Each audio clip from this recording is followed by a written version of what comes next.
Every fall, the war begins. 4 teams, no love, just wins. From Philly Bulls to Dallas Stars, the passion runs deep and leaves its scars. New York pride in that Meadowland blue. DC dreams trying to break through. Rivalries on, but the fire stays fresh. Blood, sweat, tis the NFC East clash. It's the NFC East clash. Every yard fall like somebody got hurt. Trash talk loud, predictions bold, but no team falls. When the season unfolds, Eagles fly, Giants grind, Cowboys shine. Commanders fine, every fan base ready to feast.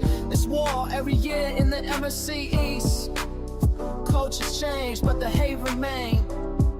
December games in icy rain. From Dak to Hurst to Sack is birth. The headlines write themselves by the first. You think you're safe, not in the zone. Your record don't matter, this is homegrown. They circle these games from summer to snow. It's bragging rights and the show is soul. It's the NFC East class legends made.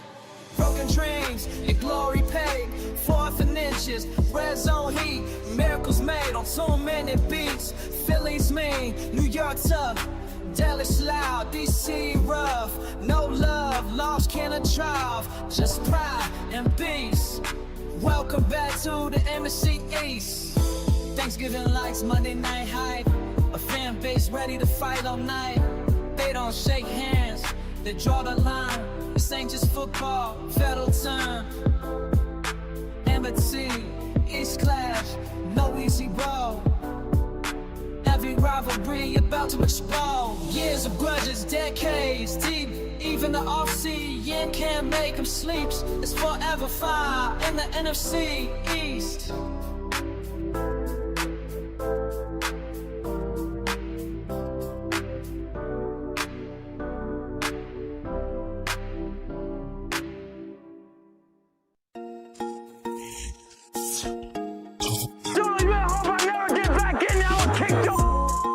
NFC East becoming a beast. Boom shakalaka! All right, I want a good clean fight. I want a comfortable pair of shoes. And I want a nice ham sandwich. Not too fatty. You got that? Let's get it on. Well. Good evening, everybody. Game time, Brian. And with my partner, Primetime Phil. What's going on, brother? How are you? How's everyone doing tonight, man? How you doing, Game Time? How am I doing? I'm doing good. We need to pump Phil up here. I'm doing good. We have a great show in store. But I hope that we bring it tonight, because the guest we got coming on at 9:00 is going to bring it. So are you going to be able to handle it? Meaning Jesse Montanez, Leo Bridgewater, and Commander Chris, as I call him. I renamed him. I renamed him Commander Chris. What do you think about that? Yeah, actually, it makes more sense. It has a lot of knowledge there. With YouTube, you don't get to sometimes pick your name. It gets picked for you, and I think that's a prime example right there, man. Yeah. Terrence Parsons has a new YouTube channel. It's brand spanking new. I have it pinned up at the top. Wait to see if he shows. No, I'm joking. Yeah, man, I followed him on X, Twitter, whatever you want to call it, and I've gotten in some entertainment there. So as soon as you told me that he would be joining, I was like, all right, shit's gonna get real. Okay, yeah. all right, here we go. Yeah, he has the Cowboys First podcast by Terrence Parsons Jr. So, again, he's supposed to join us at 9. We will set the table. I already emailed. What's that? Ultra and his nice little slogans. Nobody pumps up prime time like the salad bar at the Blue Oyster. I know the Blue Oyster. Do you know the Blue Oyster, Phil? Is that off of Police Academy? Yes, it is. Yeah, okay. Bing, bing, bing. You got it. Yes, that's off of Police Academy. But we sit here. Do you believe, Phil, we are 36 days away from Eagles versus the Cowboys on Thursday Night Football? Man, I would say it can't get here soon enough. That's how I felt like the summer. But with some of these injuries and stuff, I'm like, all right, okay, let's just wait a little bit. Like time can go a little bit slower. But just seeing football being competitive. I like the roster. I like the depth that we have. No excuses. Just go out there and you have to play. And this is the reason why you kind of drafted the way you do. You go out there. I think when it originally happened, I didn't think much of the injury when it's talked to Guyton, because I saw him walking off the field. So when Brian told me later on, oh, it looks like an ACL tear. Well, I should never. And obviously, and Ian was the one that kind of like shot that for everybody, and I was like, man, okay, so with the injury, kind of him walking off by himself, like even though he was being helped, he wasn't like they weren't grabbing him, and so I was like, okay, that seems weird that they would jump on that, but it's because our doctor kind of said that, and saying that hey, for the once in a few times he was actually wrong, and I think that was great news on our staff and everything. But at the same time, as soon as that happened, I was talking to Brian. I was like, we just got to kind of treat this thing like we have no prospects, and we're moving forward as look. It's still a question mark. I mean, just because Guyton is all of a sudden, he's a possibility coming back, that doesn't mean the question is solved. So I said I think it's still a big question mark going into the season. What we've heard coming out of training camp is that he's been doing amazing. Again, unless I'm there and that's on my own fault in the sense of a fan not being in the crowd and stuff like that. So I didn't do my research in that sense. But, from what I can see in the videos and everything, it seemed like he's been holding his own. And there's been a lot of surprises in camp. And I think, to me, that's kind of one of the surprises for me. Dirty Sanchez with the super chat. A good pickup line at the Blue Oyster is, excuse me, can I slide up your stool? Nice, Dirty Sanchez. You know how to lighten the mood, my man, if nothing else. Thank you.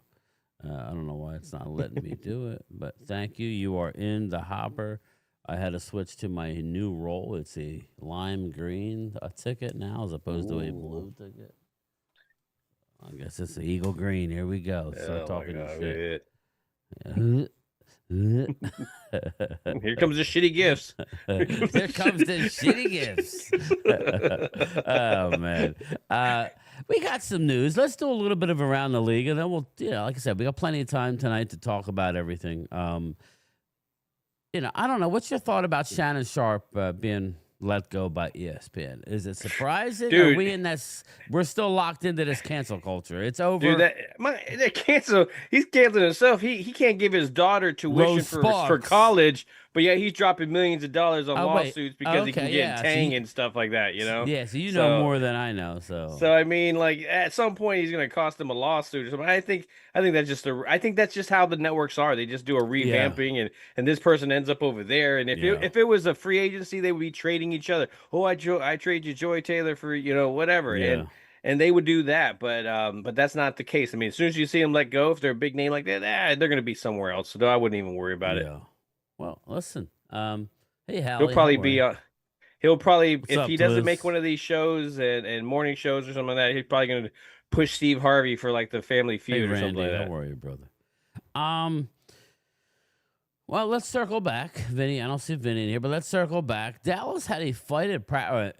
I don't know if there was one fight, but your guy, University of Oregon's own, Johnny Cornelius, was fighting. He's fighting for that starting position. He's like, hey, man.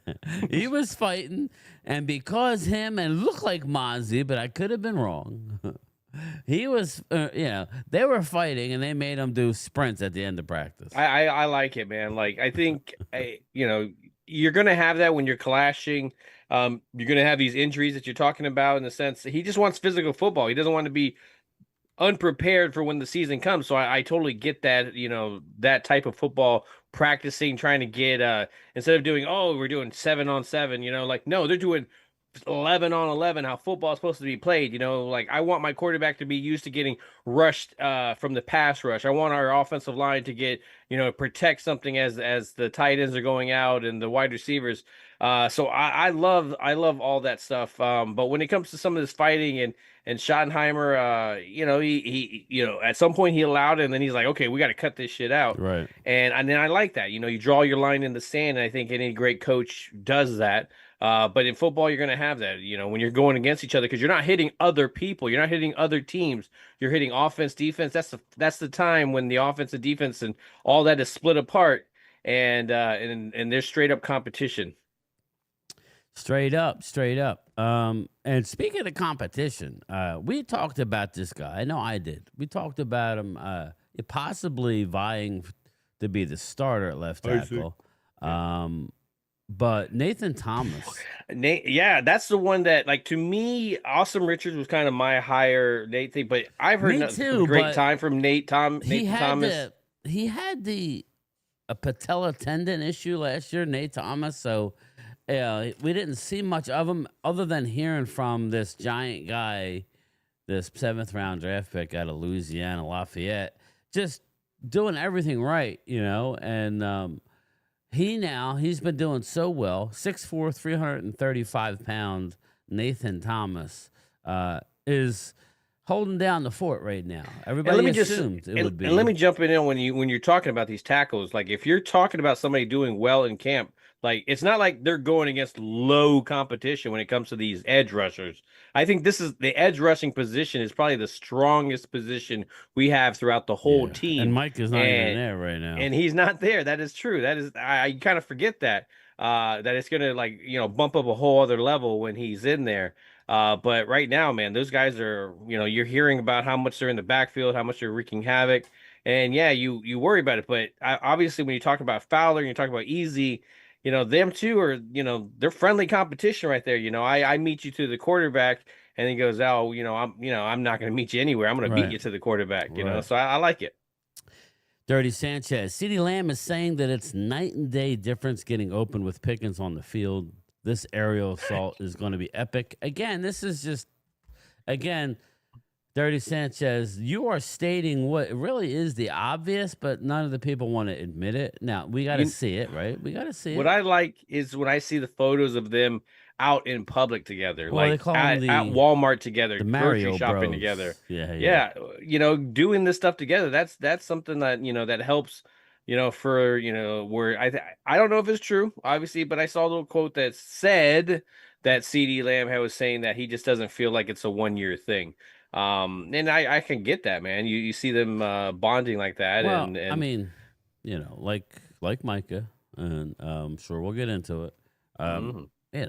He's doesn't really control his own fate. I mean, he's out of contract, but there are things in place, such as the franchise tag. Well, let's say that's what I'm saying. I was about to say, I was like, if you're going to do something like that, you don't want to franchise tag them. But if you already got Micah in place, then you don't have exactly. Yeah. Thank you. Yeah, and I want to hold off until Terrence gets in here. I don't want to just bombard him about his brother's stuff, but I have a inkling of what's holding up the Micah deal. But we'll hold off on that.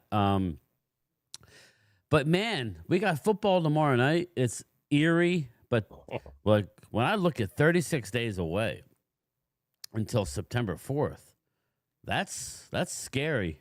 Not for the team, but for me, it's like, man, time is flying. It is going to be fall before we know it. Yeah, I got Trey Lance starting tomorrow. Yeah, I think that's when the majority of the NFL fans realized that Trey Lance was playing football in the NFL still, especially for the Chargers. We kind of knew that. We talked about it. I wasn't really surprised that he signed with the team. I think, and people are somehow like, oh, he's starting in the Hall of Fame game. Well, that's usually the third stringer usually jumps in there on that game. So I hope he does very well, honestly. Like, if he does well, there's gonna be talk. Oh, I can't believe they got rid of him and blah, blah, blah. There's always those bandwagon ones. Jesse Martinez, PRIMETIME, are they at the Blue Oyster together? Hey, if it's 1,500 yards each, you do whatever you want on the off season, man, or after the game or whatever, It's no more excuses to it. Absolutely. What's up, West Virginia country boy? What is going on? No, even with the injuries. I mean, even with those injuries, it's just you still got to go out there. You got to play. I mean, everybody's going to deal with it. You hear other stars that are going down for the whole season.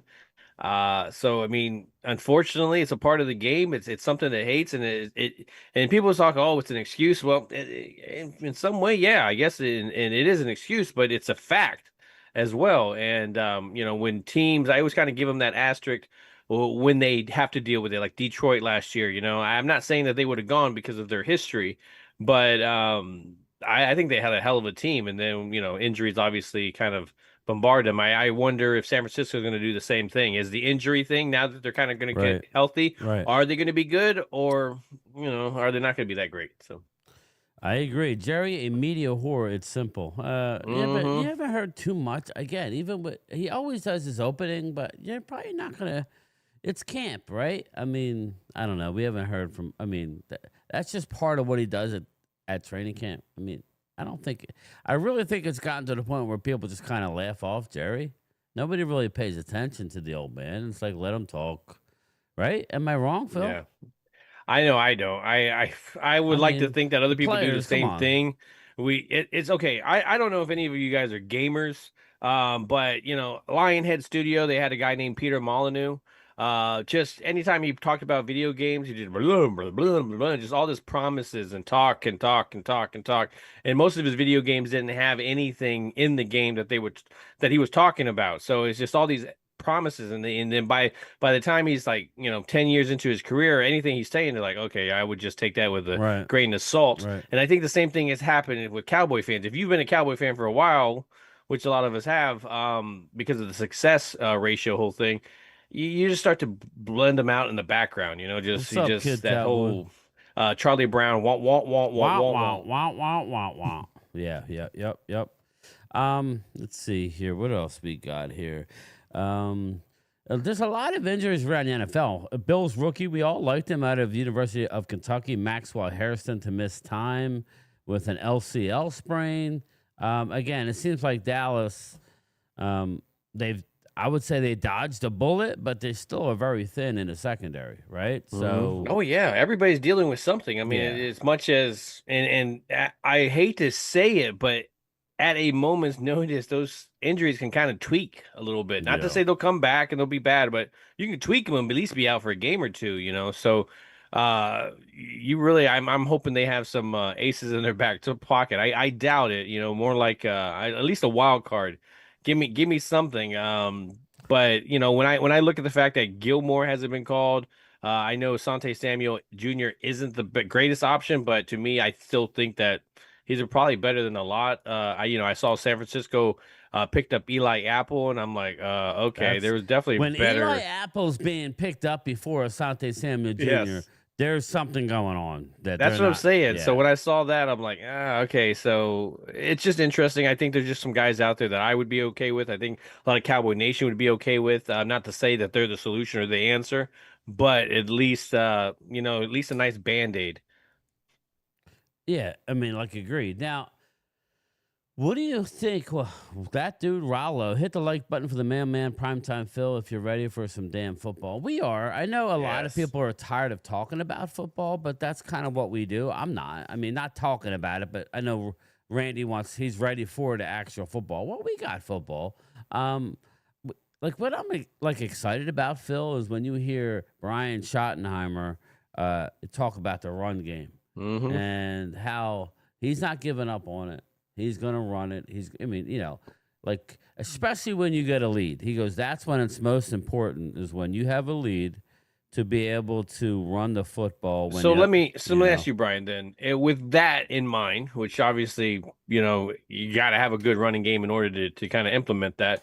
What would you say the true ratio should be between pass and run, then, between the way that this team is kind of built right now? I would say when it's all said and done, it's probably going to look like 58 or 60-40 pass. I was thinking 60-40 pass. Yeah. I mean, that's not kid ourselves.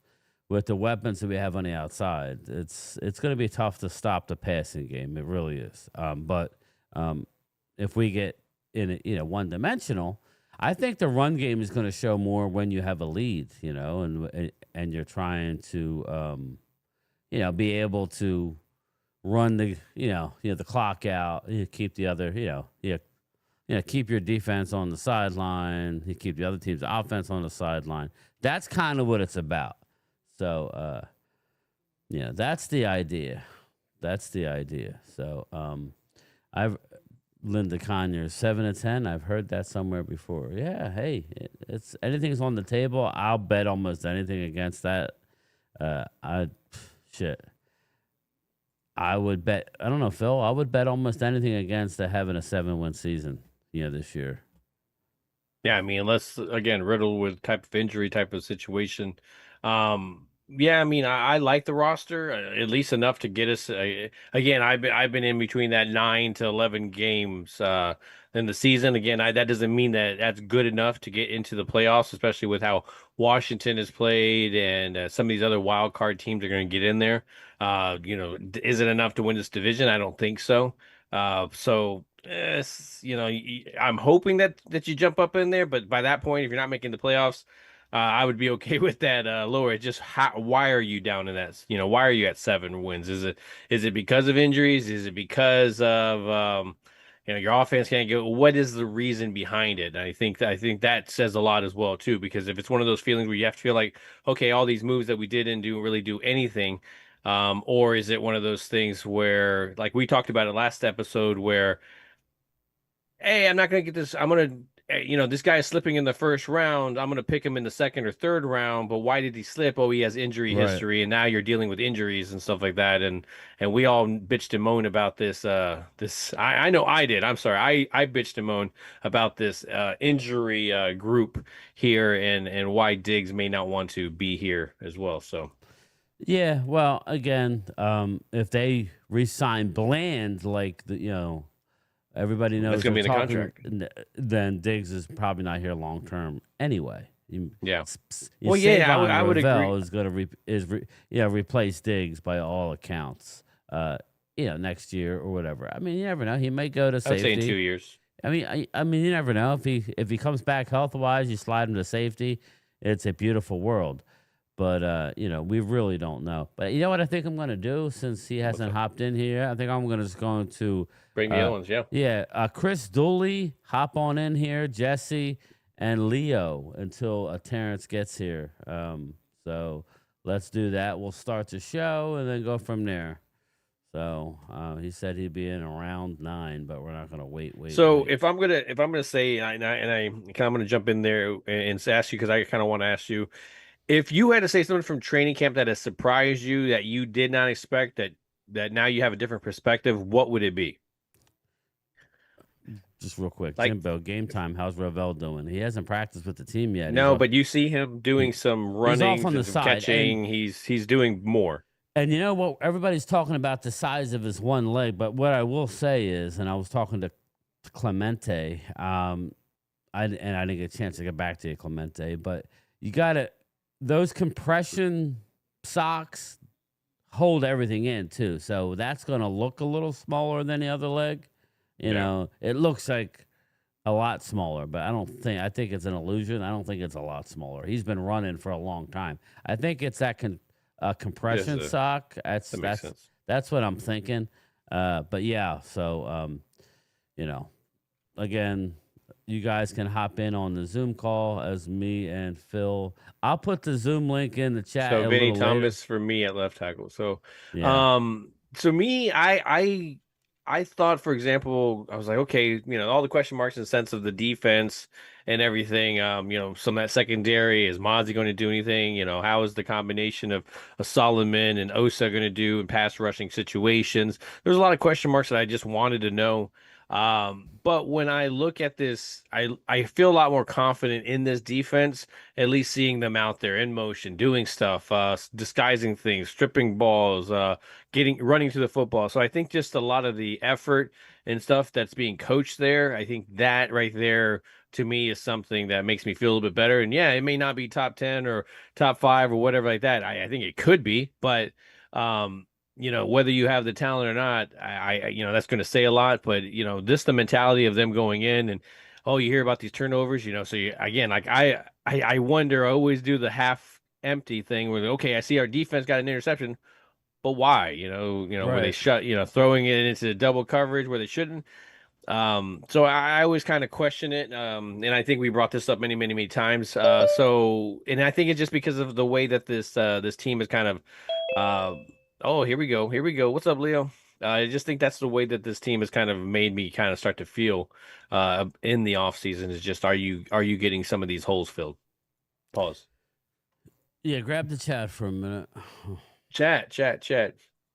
Please. Hold on. No. Dallas record Peace, depends Phil. on the What's good, team. man? What's going on, man? If they don't have any major injuries, I think they could get 10 wins. Yeah, and that's going to be the question, man. I mean, they can't even get through the couple of weeks of training camp without some injuries and stuff. So, and that's a part of football. But at the same time, there's certain guys that, as much as they want to be on the field, they just can't seem to stay on the field, and it has nothing to do with their want to. It's just, unfortunately, their bio, right? All right, so it's a good look. They feel all. Yep. Let's see. Everybody kind of chatting with each other. Anybody else coming in?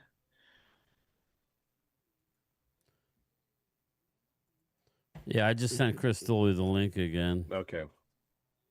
You got Jesse. I don't know where he's at. I don't know what's going on, Jesse. What's up, Vinny? No season injuries. I mean, that's basically what you want. Is just if you're going to be, because it's part of football, just the toughness, the hitting, and so it's going to happen. But at the same time, it just sucks, man. Especially when it's those key guys, or guys that are kicking ass trying to come back during the for their second season, and then it just gets cut short. You're seeing on other teams where some of these guys are just, man, it just takes nothing for them to be out in the season. What's the matter? Yeah. Woo. Jimbo, primetime, the cream will rise to the top, bro. It's a long season. You guys have a ton of talent. It does. I mean, but I mean, you got talent that you're trying to scrape together, but if then you have to go out and find somebody that was stocking shelves, not everybody has a Kurt Warner story. So, have you been watching any of these training camps anywhere else? Every time I go to I jump on NFL Network. I'm hoping to see my team, but I'm always, there's some other team. Kansas City. Right now, I'm watching Houston. It was Cleveland. So I'm seeing every other team. So, all right, we're gonna just wing it then. We're gonna wing it until he shows up. If he shows up, like I said, he's I'm not really sure what's going on. Jesse, what did you use? The wrong Zoom link? Yeah. It was in last week's or some shit. Oh, yeah. Yeah, Brian's like, been there, done that. Yeah, well, Chris, I said it again, brother. So you hop in. But anyway, I'm in. We are here. Leo, what's going on, brother? How are you? Oh man, I'm good, bro, and I appreciate you having me on. Excited to be talking, football, and to Phil's point, yeah, I've been looking at a few other training camps like the Cleveland Browns and noticing the things that's happening in Kansas City and the things I'm hearing and stuff like that. So yeah, excited, man. Yeah, football. Amen. Yeah, One more day. I mean, I told him, but who the hell knows? He'll probably show up at 10 o'clock. That's why I let everybody in. So game time is Terrence Parsons rubbing Rogaine on Micah's hairline. Ultra, very possible. That's what's happening. I don't know. But, he just texted me a little while ago. So here he is now. He is here. So let's welcome him in.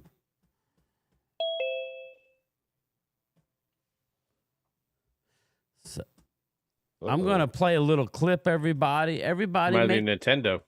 Make sure everybody is, he has a new YouTube channel.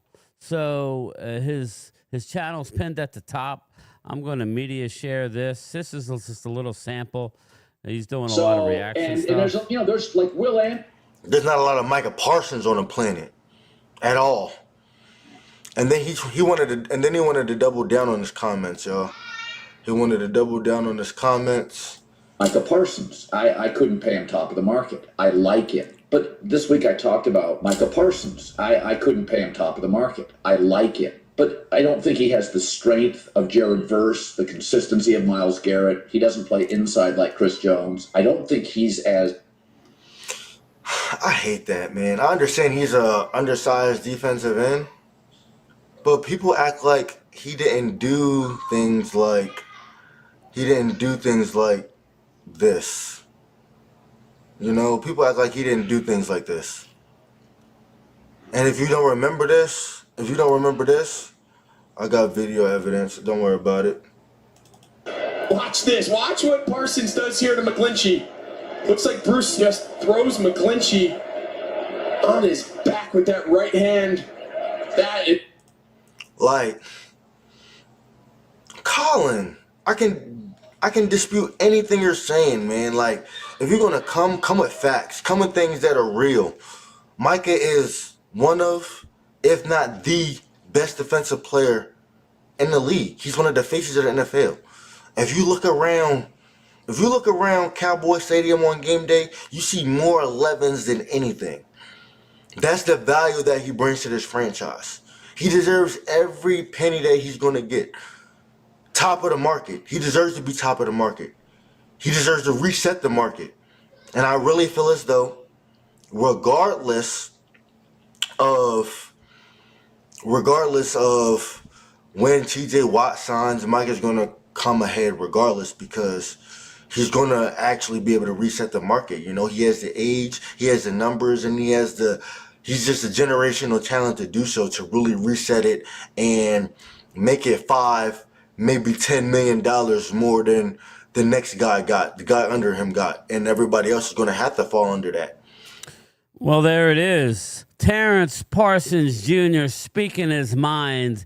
He is his brother's keeper, so I can respect that, my man. Terrence Parsons, welcome to the show. I'm Game Time Brian, my partner, Primetime Phil. What's going on, brother? How are you? Yeah, you are muted, Terrence. I mute everybody. There you go. There you go. What's up, man? How you doing? Your green screen ain't working too good. I didn't look. It's all good. What's going on, man? We were just showing your clip. You got a new channel. It's pinned at the top. The Cowboys First by Terrence Parsons Jr. What's going on? Welcome to the show. We are in, now the channel's been here a couple years, but we are in episode of 8 of the NFC East Clash, where we bring in one guy from each. I was going to have you on just solo for a little while, but it's all good, brother. So how are you? I'm good. How are you? I'm doing good. We're sitting here today watching like the walking wounded at the Dallas Cowboys. Now, are you in Dallas? Are you like close? I mean, yeah, I'm in Dallas. I'm right now. Yeah. So, is it that bad, man? I mean, it's like, it seems like we're really thin on the outside, like in the cornerback. What are you seeing out there? I heard that Shoddy had him running wind sprints today. Yeah, I like that. I like that the camp's physical. I feel like guys are bringing a competitive edge that we didn't have before. And I feel like the last time we had fights like this was 2023 a little bit, and kind of how season turned out. So I'm liking what I'm seeing and hearing from camp for sure. Yeah, I gotta agree. I mean, when you're seeing battling amongst each other, because you want to hit somebody, you want to compete. You're trying to fight for a job within your own position. So, I like the scratching and clawing for that. You're just trying to get an NFL job. But I want to see all that as well too later on in the season. I don't want to have DeMarcus Lawrence type of stuff where it's like, oh, well, everybody was kind of tired, So I don't see that happening now. This group seems very determined. One thing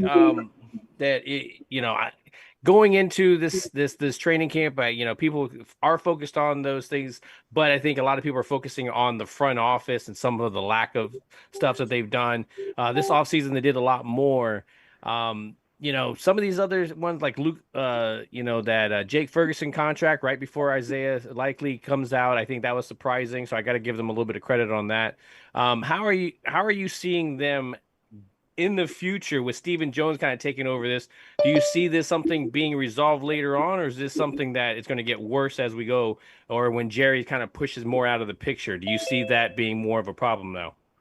I feel like it'd be more the same. You think I don't so? think Yeah. go worse. I feel like it'd be more the same.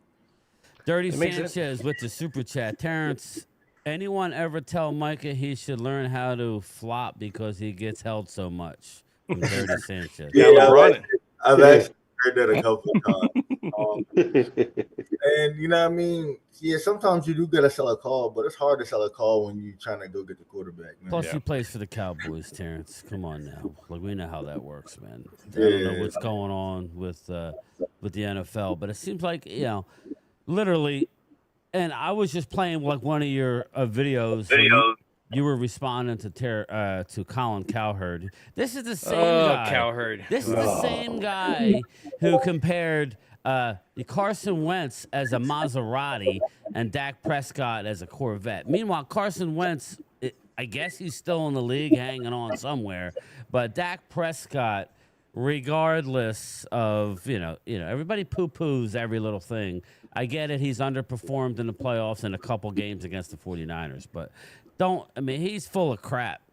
Colin Cowherd, as I think you're noticing. He's just like a lot of the media is. Fickle. Yeah, well, because Dallas sells, right, man? That's what it's about. Dallas is it sells. But we got Leo. What's up, brother? We got Leo in the house. He represents the Birds. Now, Terrence, I mean, I live in South Jersey, so I live in the belly of the beast here. I live kind of in between Philly and Atlantic City. So, I hear it all, right? My partner, Primetime Phil's in South Florida, so, he's insulated. He's a Cowboy fan, but he's insulated. But Leo, my man Leo here, is coming off a Super Bowl champion. Leo, introduce yourself to Terrence, and do you have any questions for the man? Peace, Terrence. How you doing, brother? I'm Leo. I actually have my channel too, which is the Bird section. So yeah, I'm gonna put that in the chat. Check us out and everything. And I like Game Time. I'm also in market, so my point of view, my frame of reference comes from being right here.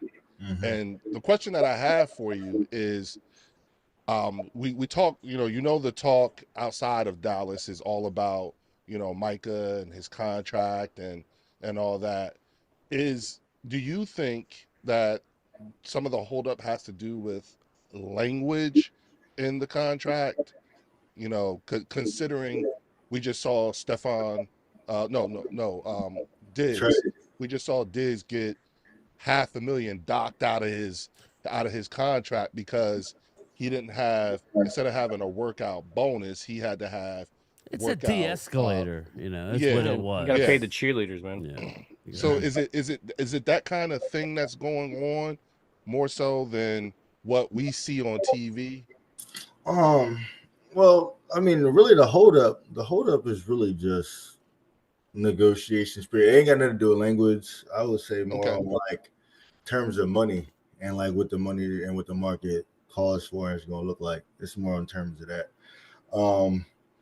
All the language is good. I feel like Micah like that part of that contract. I had a thought, Terrence. And I was thinking about it, and I'm like, there's no way it's about actual dollar amount. I think everybody agrees he's going to set the market. I was thinking. I think the timing. And listen, you don't have to get specific, Terrence. We're not asking you to do that, but. Just you can say whatever you want or don't want. It's some bullshit. No, okay, well, he's in a tough spot. We didn't bring him on just to talk about Micah. I wanted to talk about the Cowboys too. But I'm thinking Dallas probably wants 5th year, and Micah probably wants a 4-year deal. No, it's not even that. It's not. So if you're telling me it's not that, then that's disappointing because you would think he's going to set the market, right? How can he not? Well, it's hard, bro. It's just negotiations. Like, you got to watch what he says. So I know. Just think about it for a second. You got to watch it. You got to think about trying it. To hit. The best way I can put it is, Micah loves. Answered my question, so that was good. Jerry loves Micah. It's gonna get done. It's gonna get done. Micah is not worried about a 4-year contract. Micah wants to spend in his career in Dallas. That's great. And he doesn't want to play past 31. if he even plays at 31. So, yeah, he's going to give him the 5 years. That's already a given. It's just more in terms of like APY and guaranteed money. Yeah, guaranteed money. Yeah. Well, and yeah, it's like everything else is pretty good. Then it's going to get done. Then, if you're telling me that he's on board with the 5th year, it's going to get done. I'm on record. Terrence, to tell him I would be holding my ass out. I would, but I mean that's just me. I'm nobody, right? I would be holding out. It's nice that he's there because Michael's not unhappy, and at the same time, like when Jerry said that they had a handshake deal, like that was part true. Like, you know what I mean? They had a long discussion on what a contract should look like. You know what I mean? Micah knows that, like, you know what I mean, at the end of the day, regardless of what's happening in the media and all that, like, he's wanted, and you know what I mean, it's going to get done. That's why he's not really, you look as he's pushing it. And you look at a lot of these defensive ends. I mean, you look at for the guy from the Bengals just reported at camp, Hendrickson. I don't really see a lot of anybody else resetting that in the in-between time, and hopefully that's what the case, unless some team just all of a sudden jumps out of nowhere and decides to jump in front of that to save themselves some money. You know, when you look at Stephen Jones and when he was talking about on the 105.3 The Fan, he's talking about that, and he was quick to say, no, that's not happening as well too. So, you know, it's hard to take some of this media and what they're saying about these contracts. I'm just happy that they're at least out on some contracts that I never even thought about. You know, I was hoping that Jake Ferguson kind of contract. I'm hoping a Tyler Smith type of contract. You know, there even, you know, there's some stuff there that with like Mozzie where, you know, even if he does have a prove it year, I'm sorry, I can't really jump behind trying to get that. But with this defense and Micah and the thing, how are we feeling about Coach on the defense? You know, Eberflus and everything. You know what he's implementing, how he's his philosophy and everything, and how are we feeling about the placement of that system? I like Eberflus. Talking to him, it was pretty cool. I feel like he's just gonna simplify the defense. Zimmer came in and Zimmer did a lot of different things that I think the guys weren't really accustomed and used to, and it took a while to really get that going. And you kind of see that play out throughout the season. The injuries kind of didn't help either, but you know, I think when you have a complex system like that, I think even when you're bringing new people in, they got to learn the whole system like that. It's really hard to do on the fly. You know what it seemed to me, and like my chat last year, you know, like a lot of them were saying they thought that they didn't have the pieces to run Zimmer's defense. You know, yes, and no. You know, it was kind of like. So, what's your thought on that? Yeah, like it was a little bit of both. I felt like he had enough. Text, and then, they were just scrambling them to get Linval Joseph, and it was just kind of like.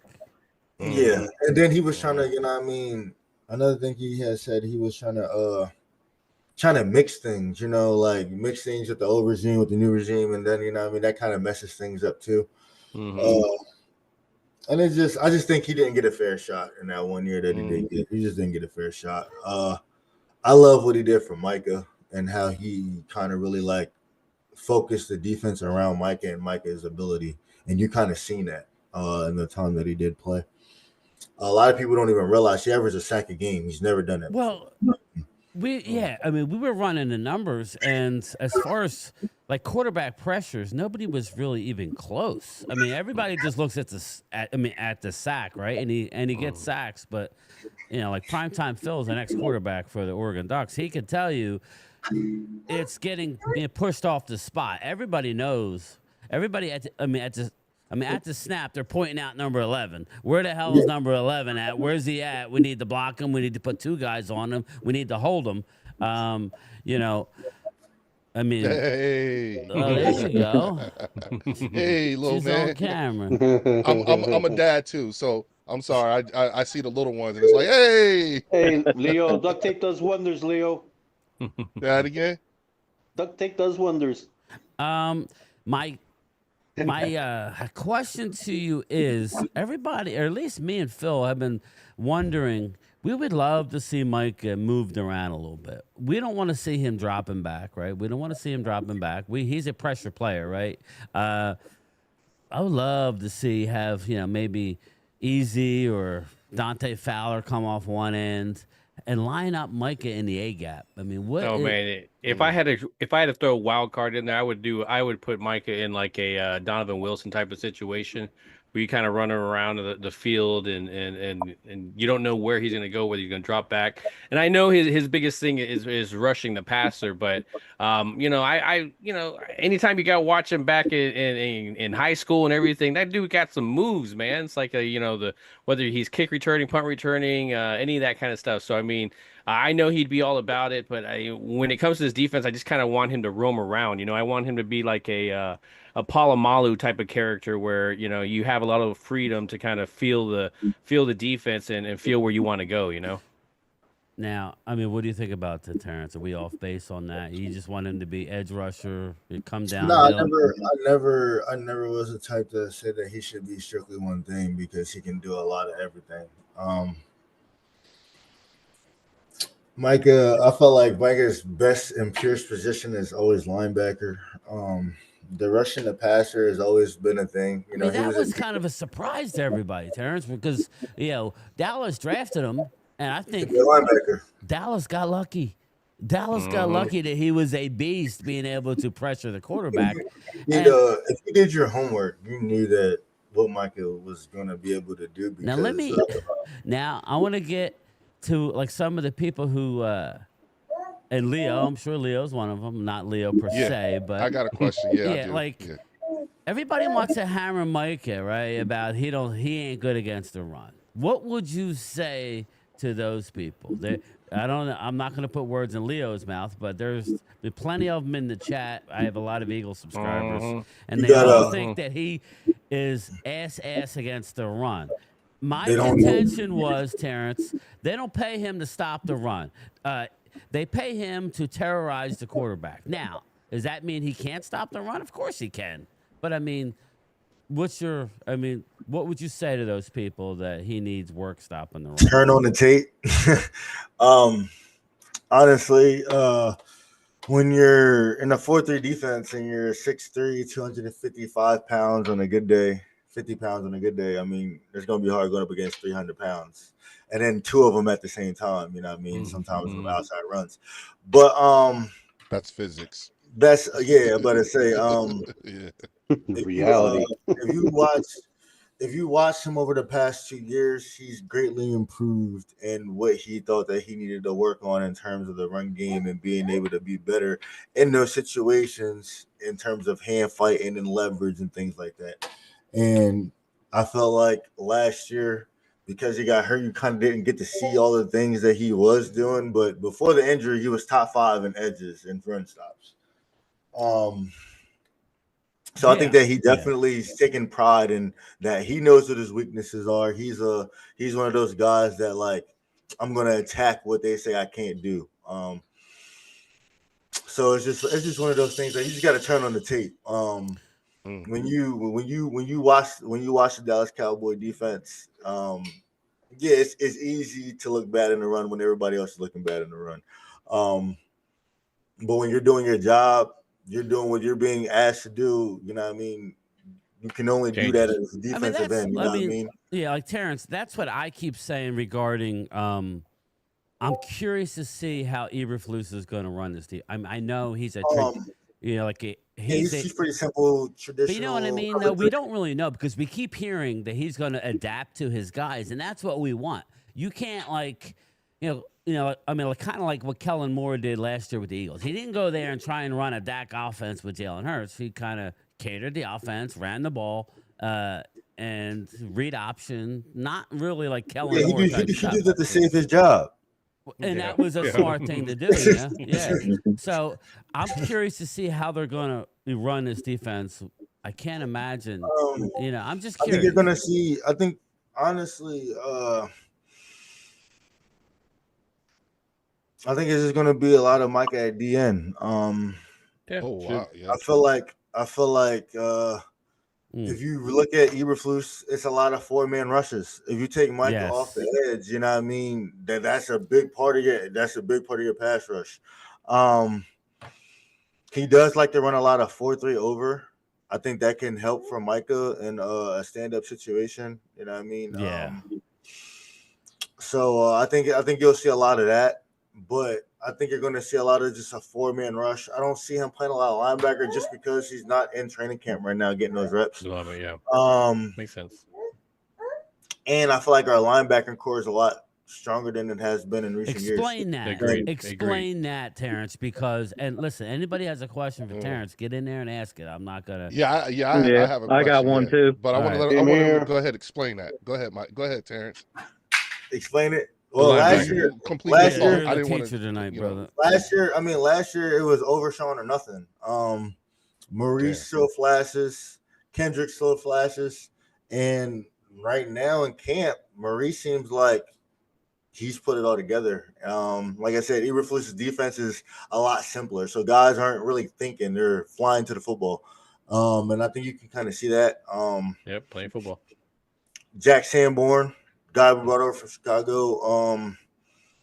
If you turn on his tape, he just does a lot of things the right way. He ain't gonna run a fast 40, right? But he gonna be in the right place, get everybody in the right place, right? And the guy that we got that Eberflus is real high on, Kenneth Murray, bro. K9. When you put him and Overshawn together when he comes back, that's gonna be a deadly duo. I don't think people realize that. And then you throw in Maurice in there, it's gonna be real nasty. Now, I'm sorry. Go ahead. I'm sorry. No, I'm good. Go ahead. You're going to say something. My question for you is that, I've often, teased the Cowboys fan base about, the losses in the first round in the playoffs, and I noticed when the Cowboys lost to Green Bay, I noticed that it took longer for the fan base to come back because it was shell-shocked, brother. It was back-to-back losses. And so my question, the thing is that when you have that kind of, those types of results, and at the same time you see your division rival go to the Super Bowl twice and win one, is that type of frustration, because particularly when I see your brother playing, and it's the body language that I see in those losses, because it looks like he's pouring his heart out on that field, but oftentimes it doesn't seem like it's matched by majority of his teammates on the defense and in the offense. Would you say that's sort of kind of like a thing for him? Because every year, I will say this, it seems like he's pushing guys to get. It seems 3 hours later. Can you move it along? I'm all out of time card. And families like that. And if he's got to drag guys with him, that's exactly what he's going to do. But it just, again, on the outside looking in, it just seems like that effort that he puts out isn't necessarily reflected amongst most of his teammates. Would that be fair to say? A fair assessment? Yeah, when he first came in. But I mean, he told everybody that though. Terrence, yes, we didn't make Green Bay punt the ball. So everybody wants to blame Dak for the Green Bay loss. They didn't. I don't think Green Bay punted. I'm gonna say, bro, listen, if you know me, I'm an avid Dak supporter. Yeah. You think? And the thing is, I wasn't always that way. Like, I was a big Carson Wentz guy. I love Carson Wentz. I thought Carson Wentz was better than Dak for a large majority of those 2 years. But at the same time, you know what I mean? I was a guy that watched Dak in those times, and I watched the quarterback that he is now. And I know what type of quarterback he's become. You know what I mean? I watched him get better every year. So he's like a leader too, man. Yeah, man. So like it's crazy. People don't respect him outside. If you ask me what it takes to win in the playoffs, Dak's never had it. To be honest, like meaning talking about like the pieces around him. Yeah. No, I'm talking about like the formula to win a Super Bowl and win playoff games. He's never had it.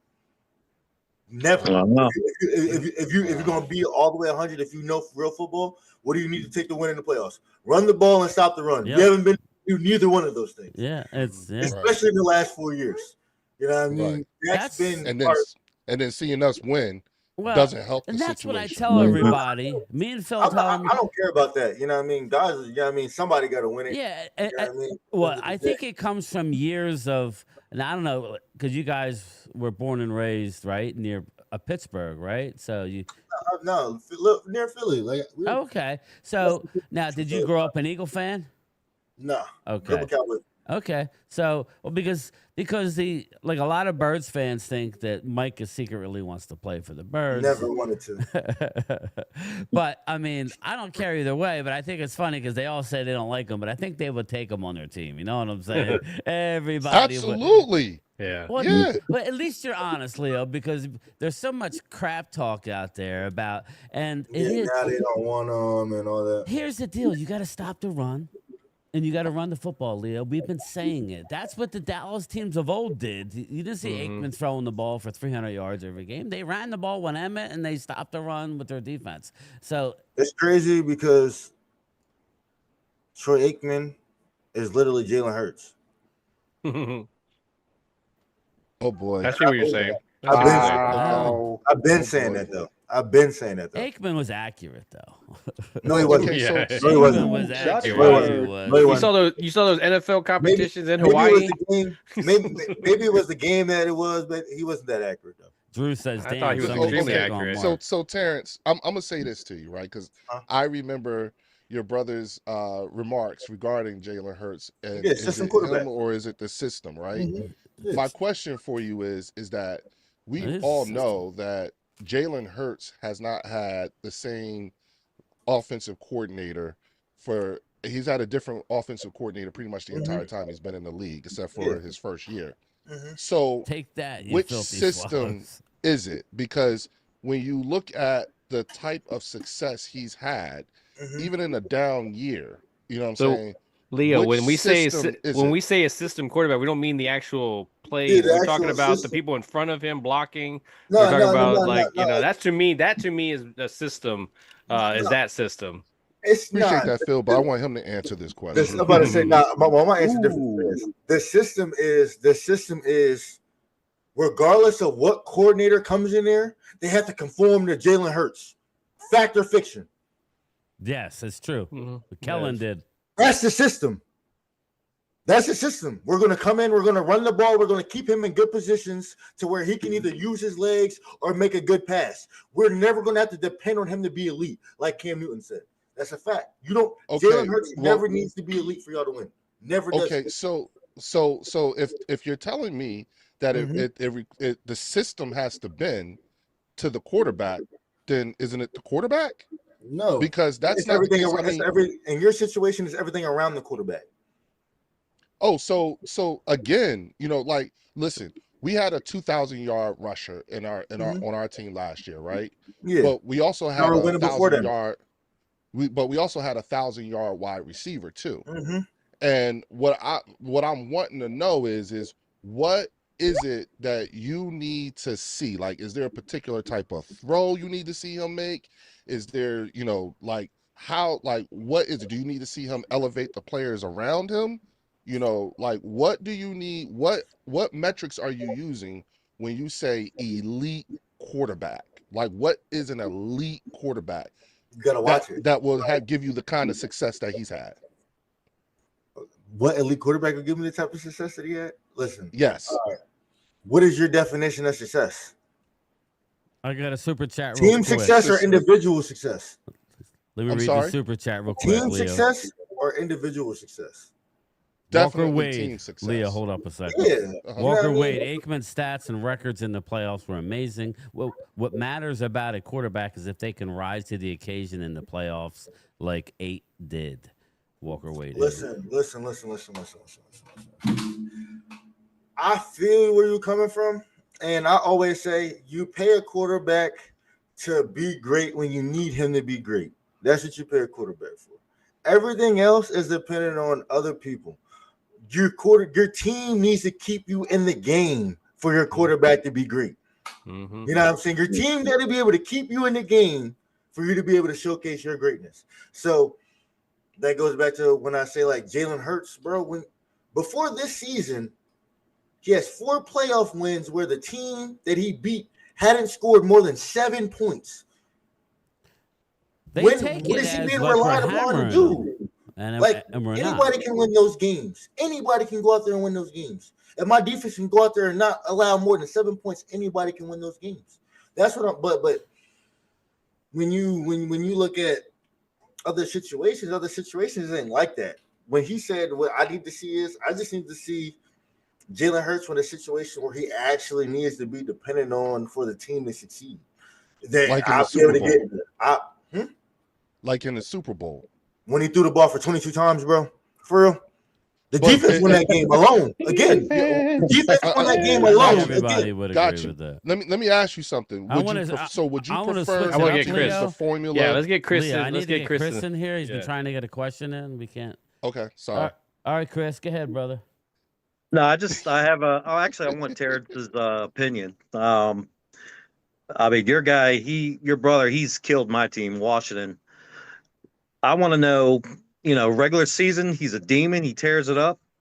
Come playoff time. Now, Chris is a Commander fan. Terrence. I can't. Listen, I know what you're about to say. And... No, let me finish because I want your opinion. I want your real opinion on this. Get him. Here it comes, Terrence. Yeah, I know what you're going to say.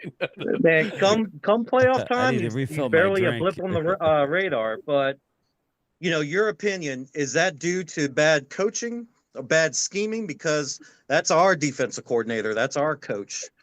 Yeah. Or is it they're using his strengths as his weakness by running the counter at him at all the time? It's a little bit of everything, for real. Everything that you just said, plus some. Coaching for sure. Coaching for sure. If you got a player like Micah Parsons, bro, I'm gonna move him around. I'm sorry. That's what we were saying. That's the way I would do. He's gonna do a little bit of everything for me. And you know what I mean? I hate when people say, "Oh, Micah Parsons hasn't performed in the playoffs." When Micah Parsons hasn't performed in the playoffs, when I turn on the tape and Mike is beating his guy every time off the line, and then I'm watching Micah in the quarterback's face, and he's throwing the ball, and when he throws the ball, there's somebody down there wide open. There's only one man can do. So it's like, when I'm watching these things, I'm like, Mike is doing his job, bro. Regardless of what the stats say, you know what I mean? They say, oh, Micah has 1 sack in the playoffs. Well, if Micah played linebacker in the playoffs and he could get 10 tackles and chase plays, sideline to sideline, dropping coverage, I guarantee you will get the production that you want. But when the offense can line up every time and be like, there's 11, this is what we know what to do. And you know what I mean? This is what we're going to do. It's impossible. Let me read the super chat real quick, Phil. Give Dak a real running game and a defense that could stop the run. We all know he never had that together in his career. I know he's had he's had one or the other Coles, but he's never had. Listen, Terrence never had both. And like we talk about our Eagle friends in here, and listen, they had the #1 defense, and they had that monster offensive line. That wins championships. And they take it as a slight that we're slighting Jalen. That's not shit.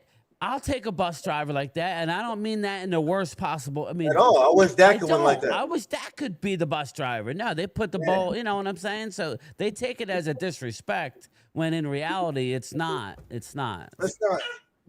Well, I mean, if we're going off the metrics that Terrence used when he said individual or system, then I think, like, to me, I'm like, okay, you rise to the occasion in the biggest of moments, and when the 3 times that he's faced Patrick Mahomes, statistically, with the better team in all 3. With the better team. No, again, if we're look at Cam, when Cam went to the Super Bowl, he had 11 Pro Bowlers on his team. 11 Pro Bowlers. How many were on defense and how many were on offense? I don't know the breakdown. It was way more on defense. 11 Pro Bowls. Yeah, when we went to the Super Bowl, Josh Norman only had 6. I'm saying that team had a great defense, but they weren't. Listen, on offense, they were very limited. I don't care what nobody's talking about. They didn't have a 1,000-yard receiver other than Greg Olsen. So I hate that comparison because if you put Cameron Newton in that Eagles offense, He wins 3 MVPs and 2 Super Bowls easily.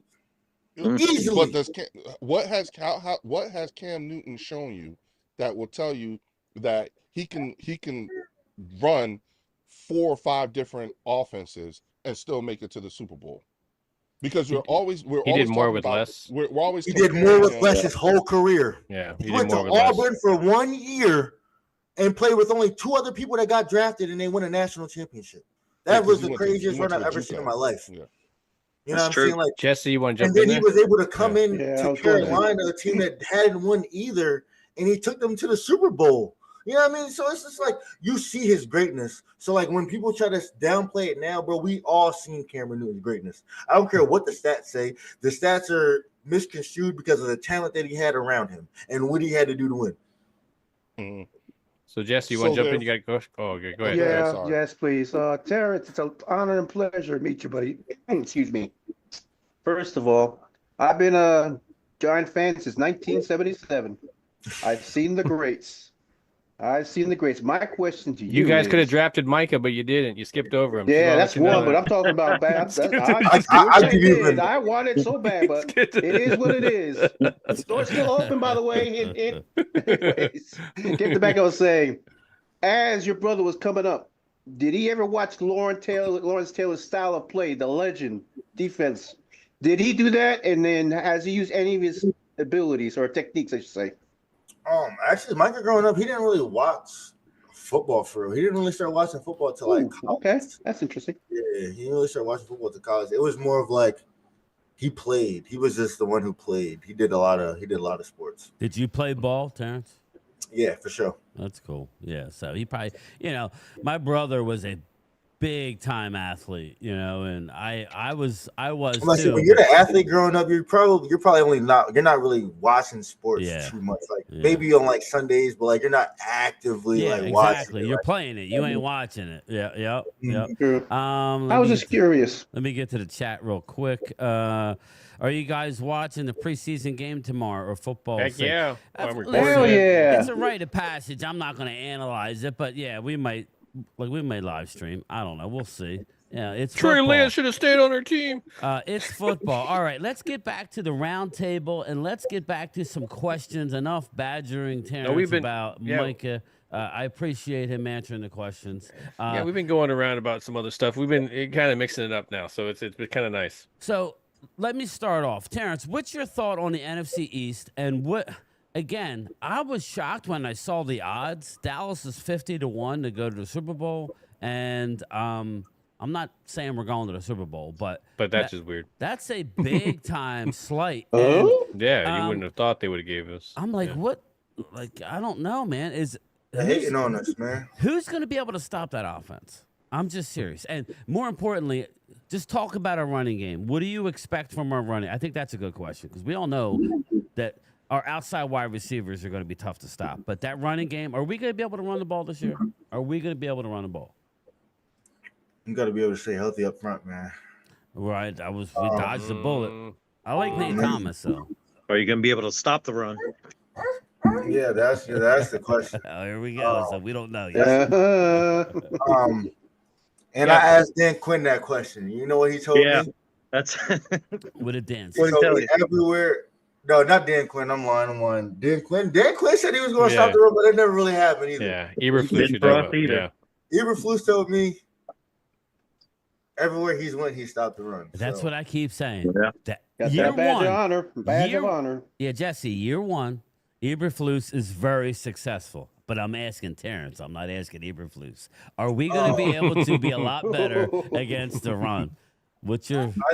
I think as a team, we're going to be a lot better against the run. I think linebackers. I think that's what's going to be the big difference. I think, but it's the big difference has to be up front, man. It has to be, but I'm worried about that. The line has to be able to keep the backers clean. If the backers can't stay clean, they're not going to be able to do their job. And that was a lot of the problem last year that a lot of people didn't really like talking about. Like you could Drew saying, "Hell no, you're not stopping the run, Terrence." What do you know, Eagle Drew? But no, I think that we're going to be. I don't think we're going to be. Obviously, I don't think we're going to be top 10 in the league in stopping the run. But I feel like 15. If we can be middle of the pack, that's what I said. top 17, top 18, that can get us over the hump.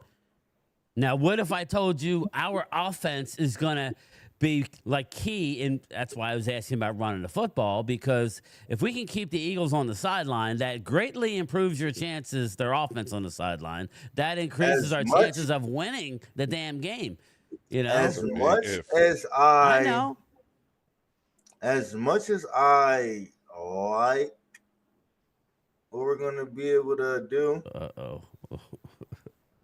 I just don't think that this team is built to actually want to go out there and run the ball 30 times. We're not built like that. How about if we get a lead in the fourth quarter, we need to run? I think we can do that. I think that it's going to come down to this. It's going to come down to the effectiveness of the runs, because obviously if they're effective, we're going to stick with it. And I think the effectiveness of the runs is definitely going to be better. I think the scheme is going to be a whole lot better.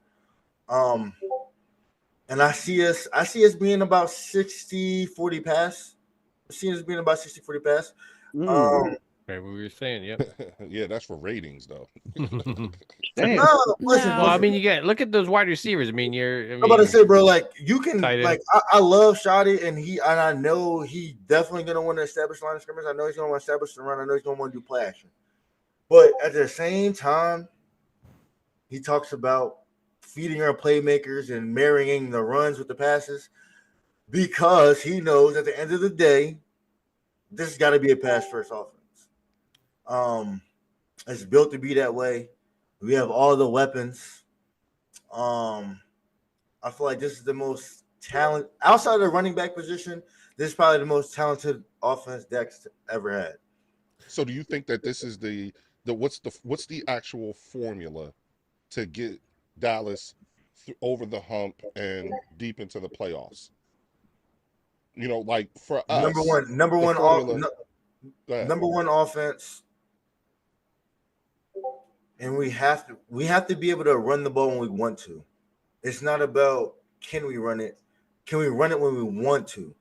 And as long as we can run it when we want to, and the defense can,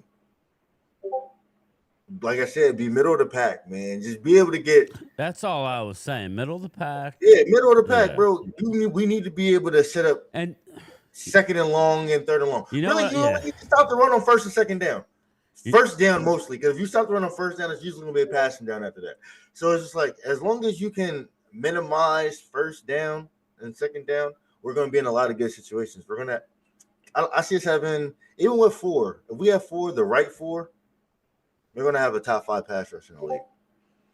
And that, so Leo, that was about the key, man. Leo, that was the recipe and with for just success. 4, if we're getting pressure with just 4. That's what the recipe need to be that great. That's just what like the recipe for success was for the Eagles last year, Terrence. They rushed 4, they dropped 7. That's tough. In the NFL, that's tough, right? That's tough to beat. And then you're able to run the ball.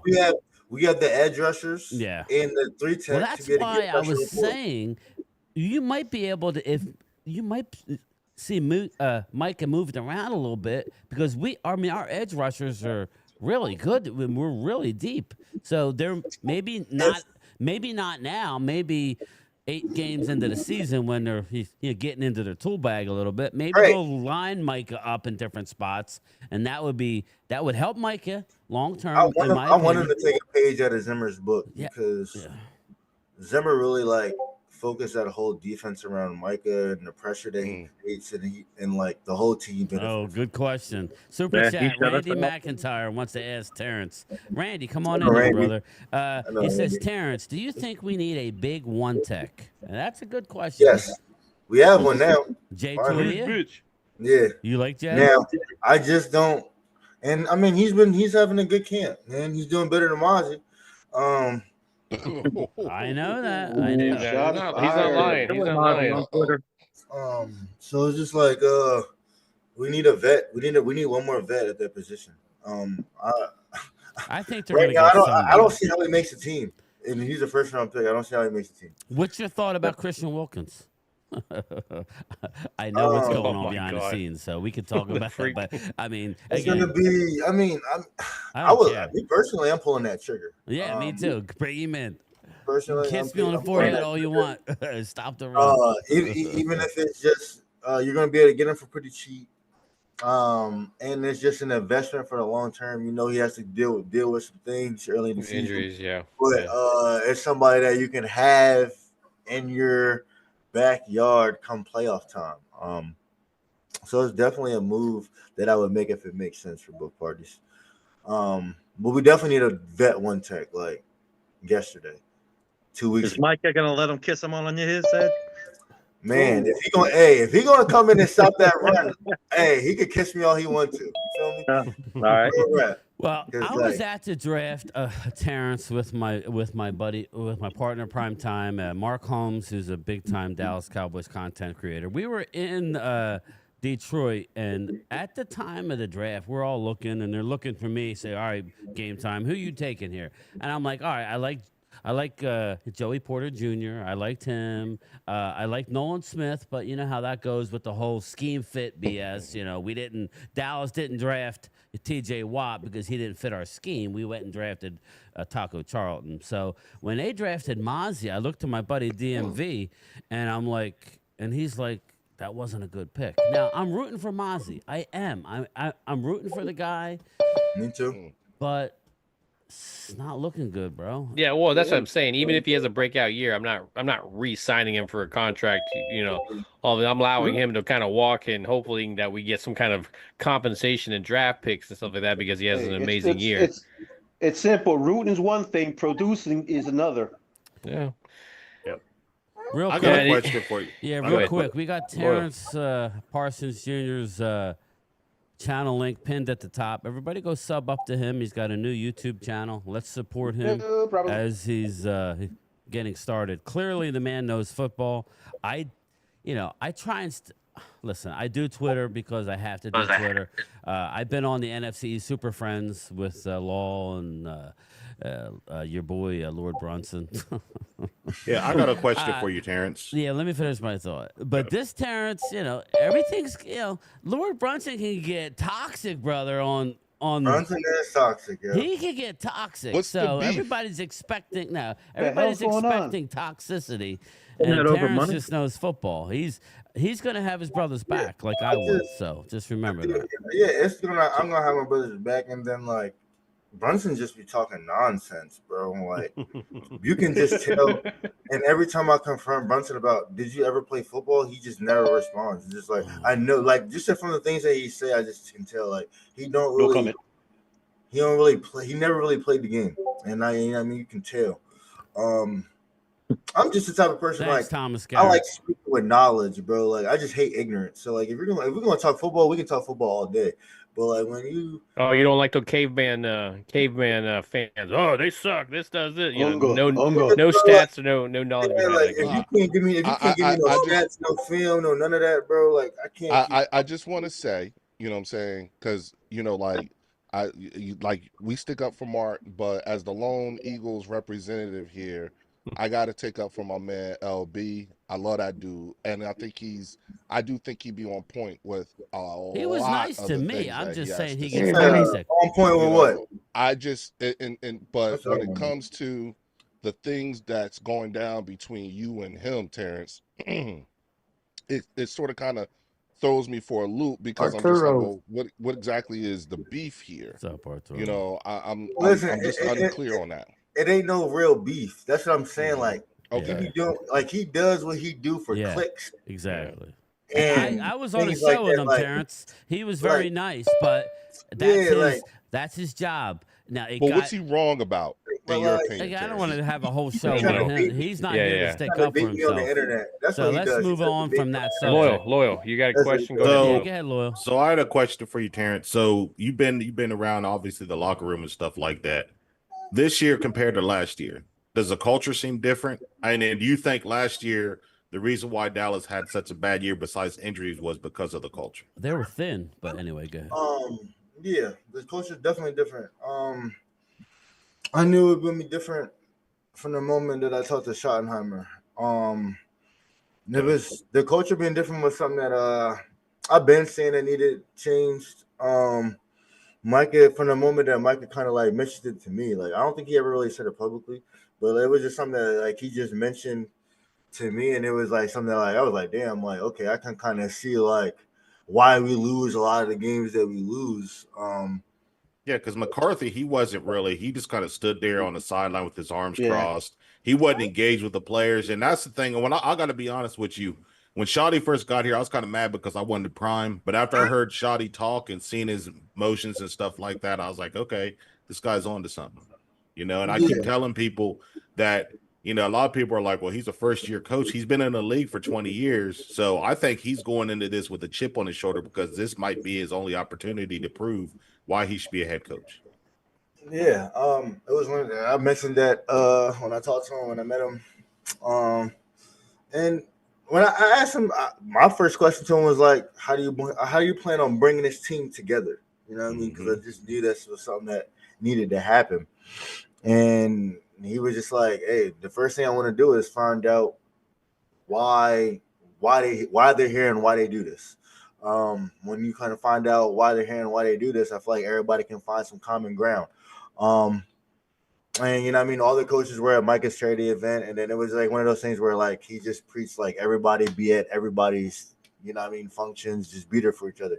When you can do things like that, it starts bringing you together as a team. You start playing for one another. You can just tell they just never played together or for each other. And I think a lot of the older guys and the coaching staff, a lot of that being new now and out the door, I feel like that's going to be a lot better for the team. New leadership, new voices, and now, they can coordinate it to where it's like the same voices, one accord, and I like that. Mike in a situation where he's actually like the leader of the defense now, there is no real question. And I think he's assumed that real well.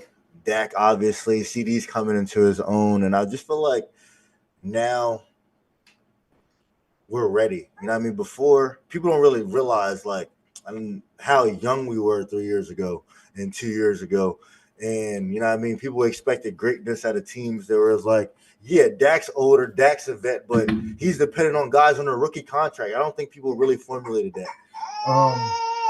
Let me get to a couple super chats, then you can next person. A Twiz says, Terrence, you need $100 to borrow to pay LB. Here we go. Oh boy. Oh yeah, man. Listen, D-Lo, I ain't gonna lie. We can nip that. Listen, we can nip that in the bud right now. Listen, if you, I don't know anybody's definition of a gentleman's bet. I got a question when y'all get done. Hallie, yeah. Like what normally Stop the happens? insanity. Hold up. What normally happens, Terrence, is after the first hour, I'll bring in like some of my channel members that pay to be part of the Zoom calls. So they're going to be asking you questions. We'll go with Hallie Pierce. Hallie Pierce. I got a question after Holly. All right. Just make it respectful. Hi, Walker. Eagle Wave. Hi, Terrence. I'm Hallie Pierce, and I'm a Cowboys fan. I'm wanting to know, basically, what was the thing that set off between Micah and DeMarcus Lawrence that got them arguing? If you could answer on that, because it's just all we know is what we see in social media. Yeah, I think it was just something that was just building up. It was like when because Marcus Lawrence was the guy for a long time, and then Micah came in and kind of took all that shine. So I think it kind of started there, and then with Micah's performance on the field, and then everybody, the media included, just expected Micah to be the new leader of the defense, and it just didn't work like that. And I just think it, at the end of the day, I just think it's just caused a rift between them. And then it just got to a point where it was just like D-Law wasn't trying to do team things. Like he doesn't want to switch sides. He wants to stay on one side. He don't really want to take no criticism. Let's face it. Yeah. The system didn't work for him. Yeah, like, and then like, Wait, what really got me out on him was when he said that he was tired. Yeah, here we go. Tired. That was the Let's face it. Let me just say it. I don't know if Terrence can't say it or whatever, but in my opinion, it was time to let the stars of the team lead the team, which is Micah Parsons and company. It's Micah's team. Again, everybody can hate on him that are outside the organization, be mad and whatever. He is a dominant player, and I remember. You remember Micah's rookie year, his first training camp. The vets asked him why he was going so hard and told him that he could take plays off. That's the type of leadership that we had in the locker room. Think about that. Think about that, everybody. Another player telling you, yo, Micah, take a breath. Maybe like pace yourself type of BS. Well, no, because, he probably only knows how to play one way, right, Terrence? I mean, just go. It kind of reminds me of when Michael Irvin came in and they were telling him that he didn't have to go as hard and that, you can still collect a check at the end of the week. And it's just a different, they were happy with just having the star on their helmet. And then they had came and made it by that point, Yeah, I can just see what Jimmy Johnson would tell DeMarcus. Tell him to get the hell He on. heard that about the entire, especially after. Go ahead, brother. You have a question for Terrence. Hey, yeah. No, it's not nothing about Mike or anything like that. Earlier, I heard you talking about Eggman. I'm not going to put any words in your mouth. What's your opinion about Troy Eggman? I said he like Jalen Hurts. He had a situation similar to Jalen Hurts. Can't go wrong. Where can you go wrong? He had a good team. So I'll say this. He had a great team. I'll say this about Eggman.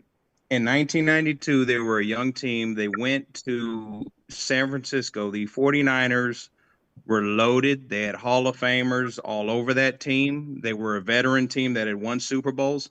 Troy Aikman outplayed the MVP of the league that year in the NFC Championship game to win the Super Bowl. He also outplayed MVP Brett Favre in 1995 in the NFC Championship to win a Super Bowl. So I don't know. He's an elite quarterback. I mean, there's no way. He's not saying he's not elite. He's just saying that good quarterback with a lot of elite talent around him.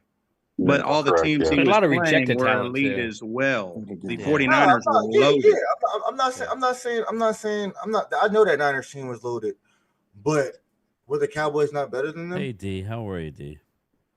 Better than not during the regular 49ers? season. The 49ers were 14-2 that year. The Cowboys were 12-4. They had a better formula for winning games. All right, I got a super chat here. David Saddy, what's up, brother? Welcome to the channel. Did you hear that Brian Broaddus said about Dak? He can't read defenses after 10 years. See who we talking about? Hold up. I doubt Brian Broaddus said that, David, but if he did, I would tell Brian he's wrong. But anyway, Terrence, what's your thought about that? Dak can't read defenses now? I don't think Brian Broaddus said that. If Brian Broaddus said that, I need to see that. Yeah, I don't. Yeah, I need to see that clip. Yeah. But David, thank you for the super chat, brother. I appreciate you.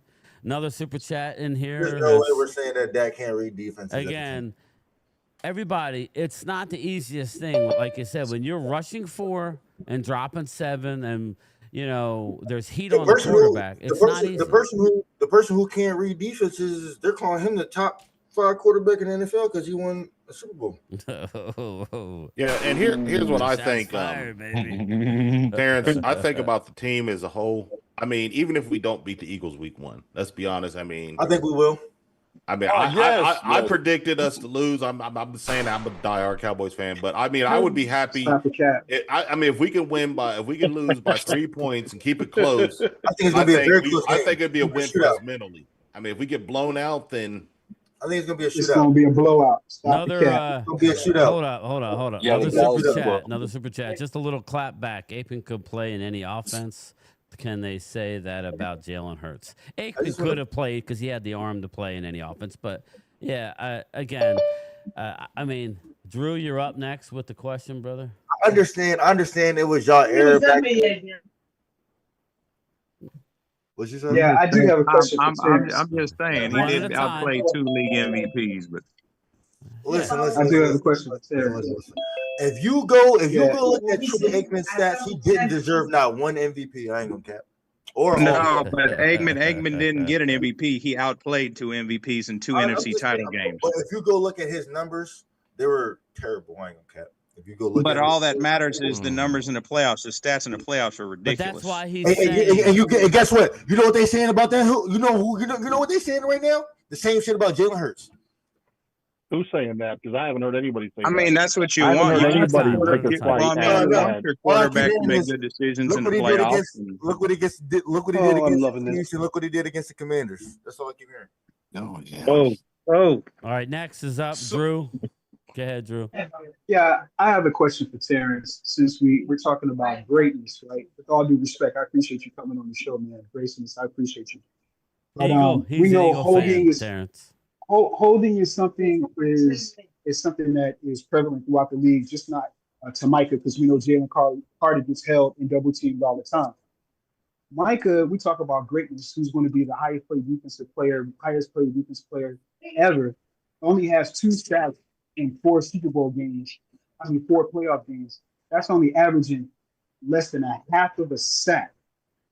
So when we talk about greatness, how do we measure Micah compared to some of the greats who are really going there? Like, look at Nolan Smith, you look at Jalen Hunt, they have about the same amount of sacks as Micah does.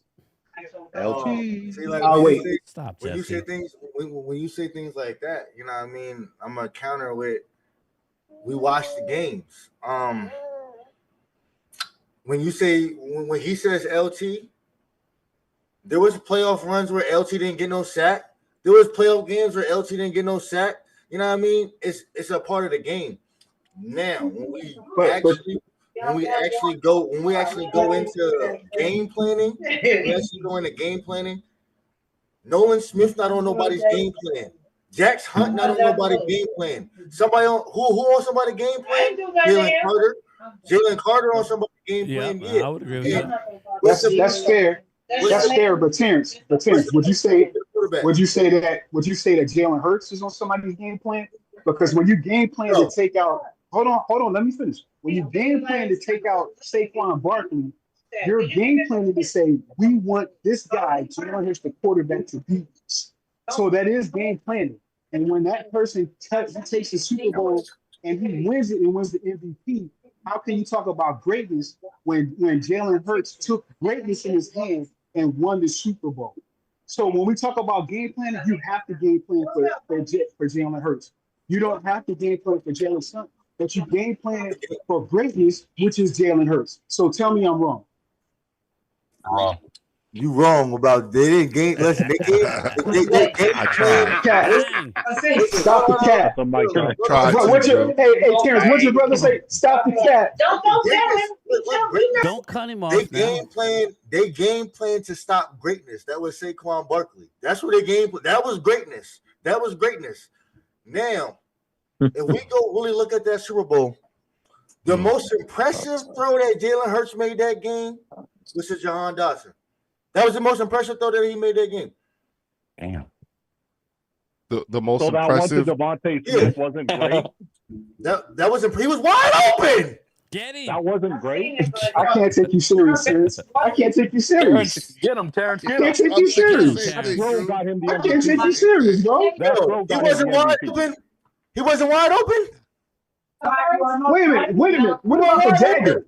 Wait a minute. What about the dagger? He wasn't wide What about open. the dagger, Terrence? He wasn't wide open. Was he wide open in the dagger, Terrence? Yes. He was covered. He was what? The deep pass?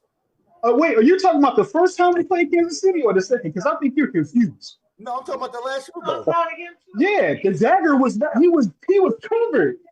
Devontae Smith. Fuck pass. Devontae Smith. You bugging, bro. You bugging. So I just want to be clear about something, Terrence. Smith on that play had at least 2 steps on Buddy in the NFL that's wide open. That throw got Jalen the MVP. Yeah. That's fact. Yeah. That throw got him the MVP. Let's not talk over each other. I don't buy that at all. I think the networks always want to give it to the quarterback. Jalen didn't make that throw. Again, do we let somebody talk, or are we just going to talk over each other? Can I just say one thing? Just one real quick thing. Y'all got to realize some of us are old that are on here, and that coming out of nowhere was the closest I ever had to get me some Depends on, and I hope I never have to wear those my life. What's that?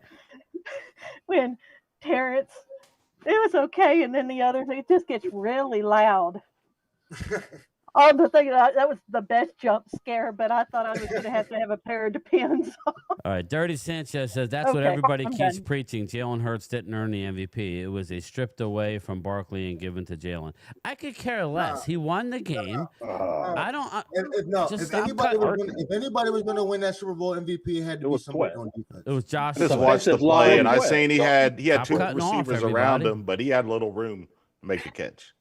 Let's one at a time here. Go ahead, Terrence. Yeah, so Terrence, what throw or what type of throw do you, or combination, or what do you need to see in order to call Jalen elite? So you see what's going on, Terrence? The Eagle fans they want to create a narrative that he's lifted him up.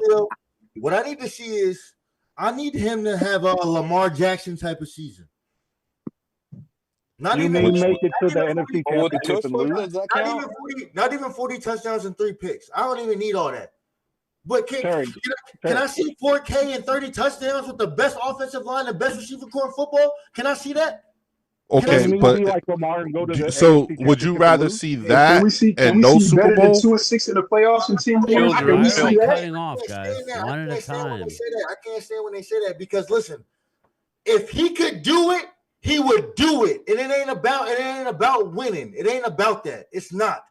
Because if it was about it's not about winning. Oh yeah, are we serious? That's the problem right there. It's not about winning. No. 2-6 in the playoffs. 2-6 in the playoffs in 10 years. That's trash, man. So you're more satisfied with being the regular season champ than being a Super Bowl champ. No, what I'm saying is he could do both. He could do everything that he could get 4K and 30 passing touchdowns with the talent that he has, and y'all still win the Super Bowl. What are we talking about? What are we talking about that Lamar hasn't even made a Super Bowl? So you want him to be like Lamar? Yeah, like as soon as you say Lamar hasn't been a Super Bowl because of his team. Because of his team. Not because of Lamar, because of the talent around Lamar. There's a Lamar lot of has a during comparable that KC game that one he at a could have time, ran the please, ball. defense. He chose to force the throws and played right into Kansas City's hand. Hold on. Their strength was their running game. And then Exactly. he decided to throw it 30 times a game in that NFC Championship game. You talking about Baltimore? Yeah. They had a 1,900-yard runner. Did they run the ball in that playoffs though? No, not against Kansas City. Just like they did against the Bills. The game, coming into the game, they're undefeated when Derrick Henry touched the ball 20+ times. Did he touch the ball 20+ times? He didn't. Okay, that's coaching. That's not Lamar. Okay, right. You're right. So what they did is they game planned for Derrick Henry, put the game in Lamar's hand. They came out throwing the football. Exactly. They and did that work? The football because and it didn't work. Derrick Henry didn't get 100 yards. So Derrick Henry didn't get the carries to get 100 yards. Exactly. So they shut him down. They put the game in Lamar's hand, and he couldn't. They didn't shut Derrick Henry down. Shutting Derrick Henry down would be what the Chiefs did to Saquon when Saquon actually touched the ball. 20-something times, 30-something times. Saquon actually touched the ball, and so they put it in Jalen's hand, and Jalen won the game. Hold up. Yeah. They put it in his hands. He passed the ball 22 times. They didn't put it in his hands. Y'all ran the ball 45 times in a Super Bowl. They didn't put the ball in his hands. What are we talking about? Saquon didn't even get but 60-something yards in that game. Yeah, I was about to say the same thing. The thing is Jalen made the Chiefs played really make any You have a Cowboys fan saying the same thing I'm saying. Jalen made the throws when he needed to. He won the Super Bowl MVP because of it. If y'all don't score a point on offense, if y'all don't score a single point on offense, y'all go into the fourth quarter up 9-0. 9-0. Y'all go into the fourth quarter of a Super Bowl 9-0. If y'all offense never touches the field. Here's the sad truth. Quarterbacks are judged by what they do in the playoffs and how many championships they win. That's the facts. If you can't win a Super Bowl, even Dan Marino, all them stats, he even said, I'll sacrifice all the stats and touchdowns and everything just to get one ring. All that matters is winning championships. That's it. Anybody can say that. But how can you say that in the most team sport there is? Football is the hardest team sport that there is. There's so many because all that should matter to the team is winning championships. Man. Yep. Okay. Yeah, that's all that should matter to the team. But at the end of the day, there's only so many realistic teams that can actually win. Yeah, I said that. Yeah. Like, what are we talking about? I would say that Baltimore had a comparable amount of talent in comparison to Philadelphia. Defense has always been great enough to win. Yes, their defense has always been. The Lions. Lamar has been missing a wide receiver number one since he has entered the league, and has not gotten it. And then they put everything in his hands to win. How does that make sense to you? He doesn't have a receiver number one, and the person that he's supposed to rely on the most is the one who fumbled in the third quarter and dropped the pass to tie the game. Yep. If he doesn't have a receiver, you're right. He doesn't have his receiver number one, but in the regular season, he's MVP. He wants to have to win. Thank you, Rob. I'm trying to make this because the math ain't mathing here. Because again, he's doing more with less. Well, then why doesn't he do more in the playoffs? You just said you would want because you're playing the better teams. Because you can't do that against great teams all the time. You're playing the better teams in the playoffs, Rob. You can't do that against great teams all the time. One at a time. Terrence, wait a minute. Was Green Bay a better team? Bro, yes. Was Green Bay better? Yes, we didn't make Terrence, was Green Bay better? Yes, we didn't make him punt. Green Bay what? He's saying Green Bay was better than us at that day, yes. Than the Cowboys? Yes, at that moment. Wasn't Kansas City a lot of things were better? Listen, Green Bay was definitely better that day. But if you were a fan of football, if you know football, you should have known that game was a trap game. That game wasn't a game that we wanted. Well, yeah, because they already. If you hold up, you can go back to my tweets. I said going into that game, if Micah didn't play linebacker and we didn't come prepared to stop the fucking run, we were going to get embarrassed. And that's a fact. And that's exactly what the fuck happened. As soon as Micah came out at DN in that game, I was livid because I knew it was going to happen. They took the ball and marched right down the fucking field and went for 7. I was going to ask you that, Terrence. I'm a Cowboys fan. I feel Micah's out of position. I think he's a 3-4 linebacker. I think that him on one side doesn't play to his strengths, and with all the defensive end help we've gotten, I think that he will play linebacker more and he will be more successful there. That's all. I just wanted to ask you about that. At least not this year. Maybe in the future under Eberflus. I think that's going to happen, but I just don't see it happening. Chris, I could hear it the broadcast. Look, my whole thing about the Packers game, the whole team played bad, but you know what? I didn't like how my veteran quarterback looked like a deer in the headlights after they scored. Hold on. Like, get him. I hate when they say that. Like, who play football here? Not Wade. Oh, I played football all the way up into high school. I didn't go to college and play. Me too. I played judo. Like, if you can ever put yourself in a quarterback's shoes, or at least Dak Prescott's shoes, I know I can. If you really go into depth in these playoff games, at least since 2021, go look at the defense outside of the Niners game, that one Niners game, the outlier year. The defense gives up touchdowns every time they touch the field. And rushing yards. I mean, they're giving up 200 yards a game. Yeah. Okay, 2021 when we supposedly had that great team, Trayvon Diggs, 11 interceptions. Go look how the 49ers started that game. They started that game scoring 16 straight points. I remember that. Yeah. Debo Samuel ran it down our throat. 8 points. Yep. He's going to do it again. He's going to do anything on offense until later in the game. No, he's not. No, he's not. One at a time. You can't tell me I don't be no. I watch the games, bro. And the same thing with Pat Mahomes, bro. When you can't run the football, and the defense knows you're going to pass the ball, and they can get pressure on you, you're going to look really bad. Yeah, right. I agree with you. I 100% agree with you. And that's a fact. When Dak in his 5 playoff losses has been the leading rusher in 3 of them. That should say everything you need to know. Yep. You have to be balanced. You got to be able to run the ball. He's right. If we go off that metric, then let me ask you this: is Patrick Mahomes an elite quarterback? Yes. I don't think there's anybody that argues no. Yes. But the team, Dak is the franchise quarterback. The team looks to be confident. One at a That's time, what Leo, made Troy please. Aikman so great is because he had ice in his veins in the playoffs. Even Nate Newton was talking about that. Ice in his veins in the playoffs. He came into a great situation too. So I don't think that gets talked about enough. He played against teams. I mean, we got to quit acting like Aikman wasn't playing against great teams. Those teams were low. Game back then. But he also, the only way you're going to be able to consistently beat great teams with a consistently great team. Yeah. Okay. So why is there a knock on Jalen for having a great team when most Super Bowl champions have a great team? There's not a knock. Listen, there's not a knock on Jalen. That's what I hate. There's not a knock. There's a knock on Jalen when you start putting him in conversations that he shouldn't be in. Just let him win here. Just let him win.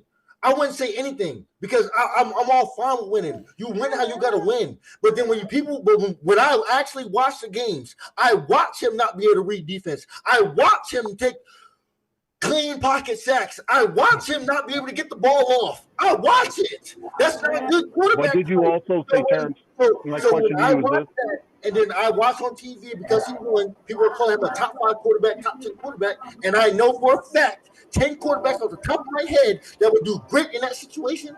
You got me messed up. Has Jalen ever shown you games where he did do the things that you would like to see to be considered an elite quarterback?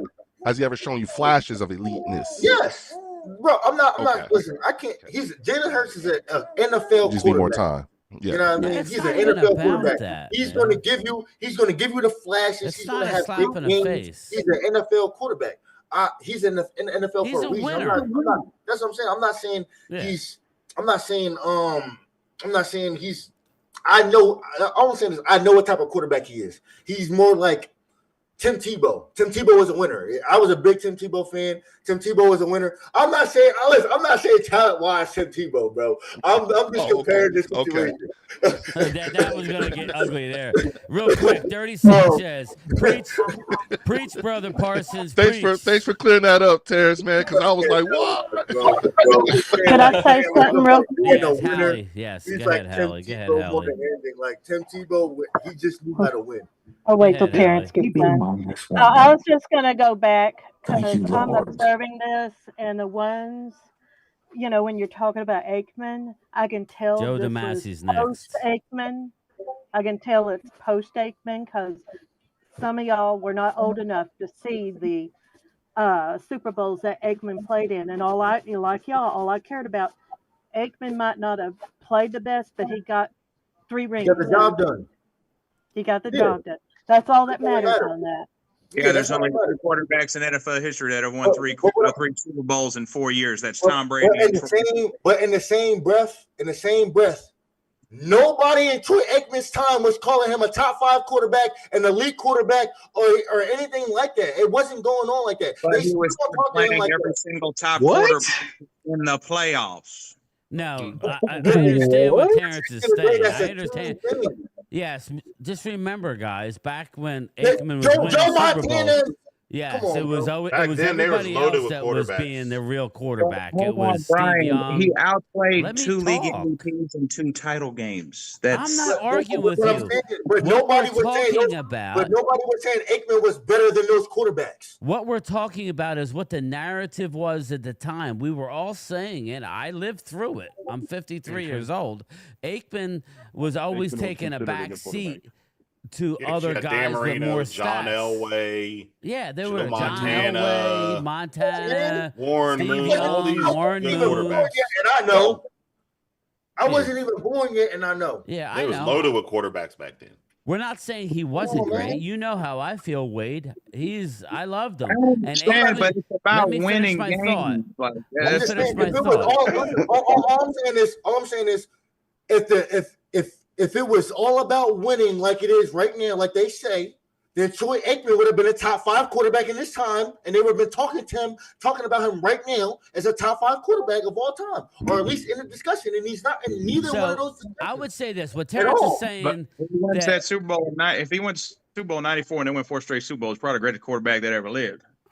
Mm-hmm. No, dude, we're not going to talk He about never him like lost the that. Super ever. Bowl, so you can't put him and Hurts in the same category because Aikman never lost the Super Bowl. So you could say for whatever reason, in my opinion, if you don't lose one, then he's in the category Brian, you of his also own. you think Aikman, if he was in another system, could have aired the ball out all. I do because he had So I such a guess- strong arm, but we'll never know. That's just I guess Rex Grossman could have won the Super Bowl with New England then when they had Randy Moss, because anybody could go in with the #1 defense and a great team and win the Super Bowl. Literally, Troy Aikman won the with the middle of the pack team in Aikman '95. was one of the most accurate quarterbacks in the league. Actually, back then. Rex Grossman was in the Super Bowl and had the most turnovers of any quarterback ever. Right. Okay. Defense. All right. Yeah, so I mean, I guess any quarterback could go in there and win one if you Joe DeMasi, have a you're top up, brother. offense and a top defense around them, top run game. Joe The DeMasi. Baltimore Ravens first Super Bowl Joe is a good point of DeMasi, that. you're up. Right. Joe DeMasi, you're up. So Terrence, I'm a big Cowboys fan. I'm a big fan of your brother. I just had a question for you. With this new system, I think your brother's more of a 3-4 outside linebacker. I don't like how they put him on one side and just keep him there. I like how I think your brother's so good you can move him around the field. With the new defensive ends and all that stuff, how do you feel Eberflus is going to do this year? I don't see him moving around a bunch this year just because, like I was telling these guys, he's going to have we have the linebacker. I feel like we're going to have the linebacker depth this year. And the fact that Eberflus doesn't blitz a lot. Eberflus doesn't blitz a lot, and he's going to be sending 4. So it's just it wouldn't make sense for Micah to move around a lot if they want him to rush the passer. And that's just where I feel. Obviously, that can change. I just know he's just not getting the practice reps to really implement any of that.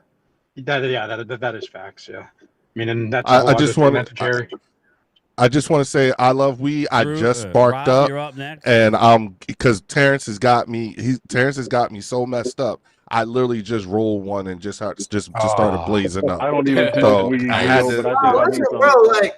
Listen, bro, and it's crazy because I like Jalen Hurts, I like his story and everything. Right. But we've never seen him without talent. Just Dirty Sanchez. Listen. You can say 2020 all you want to, right? Because I know that's what you're thinking about. 2020, 2021, maybe even a little bit. That team wasn't that bad, bro. That's not true.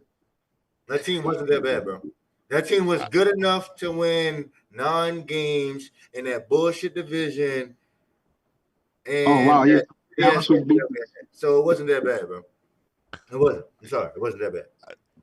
I would love to brother, take a deeper dive with you on that, bro. For real. I would love to take a deeper dive with you. So, okay. Deeper dive. I'll leave it at that. Hey, I've got a question. Go ahead, Randy. Randy McIntyre from where you at? Houston? Is that where you at, Randy? Beaumont, Texas. Beaumont, Texas. All right, go ahead, Randy. Right. Anyway, Terrence, our offense scored 18 point something last year a game. With the addition of Pickens and the more speed we have on offense and Booker on one side, do you think that's going to be a difference maker on the team? Yeah, we should be up there 30 points per game again. Okay. And my second question to you is you said something. Well, I asked you the question about the one tech that we don't really currently. I believe. Would you go out and get a Jeffrey Simmons and pay whatever a first round pick to get somebody like that? No, he's talking about for us, Jeffrey Simmons. Yeah, go out and get Jeffrey Simmons from Tennessee, the All-Pro one tech. Yeah. Listen. I want a we one can tech. talk about other teams' players. I feel like that's the Cowboys' #1 need right now. Yeah. One tech. I feel like we're really. If you ask me, I feel like we're one tech away. I agree with you. 100%. Real quick, let me get the super chat. I feel like, and if to be honest with you, I feel like we've been on one check away for the last 4 years. I'm with you, brother. I'm with you. Anton, I just want to say, thank God football's back. Thank you, Random Anton. Okay, go ahead, guys. Go ahead. Get back. My Terrence, my business partner, I'm in the I'm in the cannabis game, and my business partner actually retired from the Baltimore Ravens, and was an offensive lineman. And he came on Mark Holmes's channel and told everyone that he actually knows Tyler Booker and said that the kid is a dog. Yeah. He is that guy. Have you seen enough from him in training camp that would reinforce that thought of that thinking, or do you need to see a little bit more you need a little more time to get properly evaluated? It's gonna be. I feel like he's on the right path. It's gonna be a big leap regardless, But I feel like he's fully prepared. The way he talks, the way he carries himself, you can just tell that, like, you know what I mean. He's been prepared. Previously. He's ready to go play. He's ready to go get in that. You know what I see, Terrence? I'm not saying he's ready to start week 1. No, okay. The speed of the game and everything. Obviously, I know he's going to start, but I'm saying if he struggles, it's not going to surprise. Well, he's a rookie. He's not going to break out. Yeah. He's going to, but I definitely see him as being the all-pro type guy year 2, year 3. I like his mentality. Early on in preseason, he's getting to the second level looking for somebody to hit. He's getting to the second level. The biggest on him coming into the draft was his ability in space, and I feel like he's working. That's why I think this zone blocking scheme is going to work good. Go ahead, Randy. Ask. Hey, Terrence, I want to thank you for confusing all these Eagle fans because you have totally thrown him a loop, and I appreciate that. Thank you. I love it. I have one question. I have one question real quick. Go ahead, Hallie Pierce. Go ahead. Okay, Terrence. Game Time Brian and Walker Wade have $100 bet going, and I want to know your opinion on it. Oh shit! Yeah. Brian says that Diggs is going to start week 1. Walker Wade says they're not. Who's going to be winning the bet? Whoever said not. Walker. Eagle Wade. Eagle Wade. Well, he's an Eagle fan in disguise. And they exchange PayPal information too already. Game, you better get your Golden Corral gift card ready for Wade. Terrence Parsons just fucked it all the way up for you, Game Time. It ain't over yet. I wasn't liking what I was hearing. Let him talk, you guys. I don't want to rush him. You know what I mean? But he'll be ready week 1. Last year he was. My sources say. PayPal me that 100. He was ready week 1. I'm good for it. But it was just like, should he have played though? And like this year, I would just really slow play it. With you know what I mean, with Siobhan Rebel's situation. Well, he looks like he's ready to come back. The way Kyer Elam is balling. Deron Bland, we know he's a guy. And I just feel like we're in a situation where we don't have to rush him back, and we can really slow play it and make sure he's really healthy. It's a long season. Me personally, I think he's going to be back by October. Whether that's beginning or end of October, I think he's definitely going to play in October. That would be smart. That would be the smart thing. 4 weeks. Yeah. Well, Wade, if you come to New York, then I'll give you the 100. If not, then we'll figure it out. I'll give it to you in Vegas. I will say, Terrence, that you've convinced me that you and your brother are genuine Cowboy fans. Because I always thought that your brother would just say always say the right thing. Like I used to think that he was low key an Eagles fan. No. But listening to you, it matches up. How long have you guys been Cowboy fans, Terrence? We're gonna keep it real all the time, and that's what I'm saying. But like, what I want to say to you, I'm not biased though. Like, I might not like I don't even not like the Eagles, bro, because I like football so much, and I like. That's how I am, but they hate us, Terrence. They hate everything about us. I hate Eagles fans, and I will say this to the death of me. Eagles fans. That's what I have a problem with. You know how many emails I get, Terrence, about Terrence, you know how many emails I get, and they're usually anonymous or fake names, and they all say, "Oh, I'm glad that this guy got hurt for Dallas." Last year it really like. I don't be liking that. It really set me back, true. man. That's not true Eagles fans. That's ignorant ass people. No, I'm not saying everybody. I don't wish. It I don't happens wish more than you would injury think. on any For the team. same thing either. Then but last year, that's why when you guys said, I hate injuries for anybody, bro. I mean, like last year, and like. Especially if you ever played the sport and like been around people who play sport and but like, I mean, see what the injuries really do to those players, bro. It's just like I would never wish that on anybody. Right. So have you ever actually engaged with an Eagles fan and felt like you came out better having basically, I like to say, intellectual conversation with that Eagles fan? Yeah.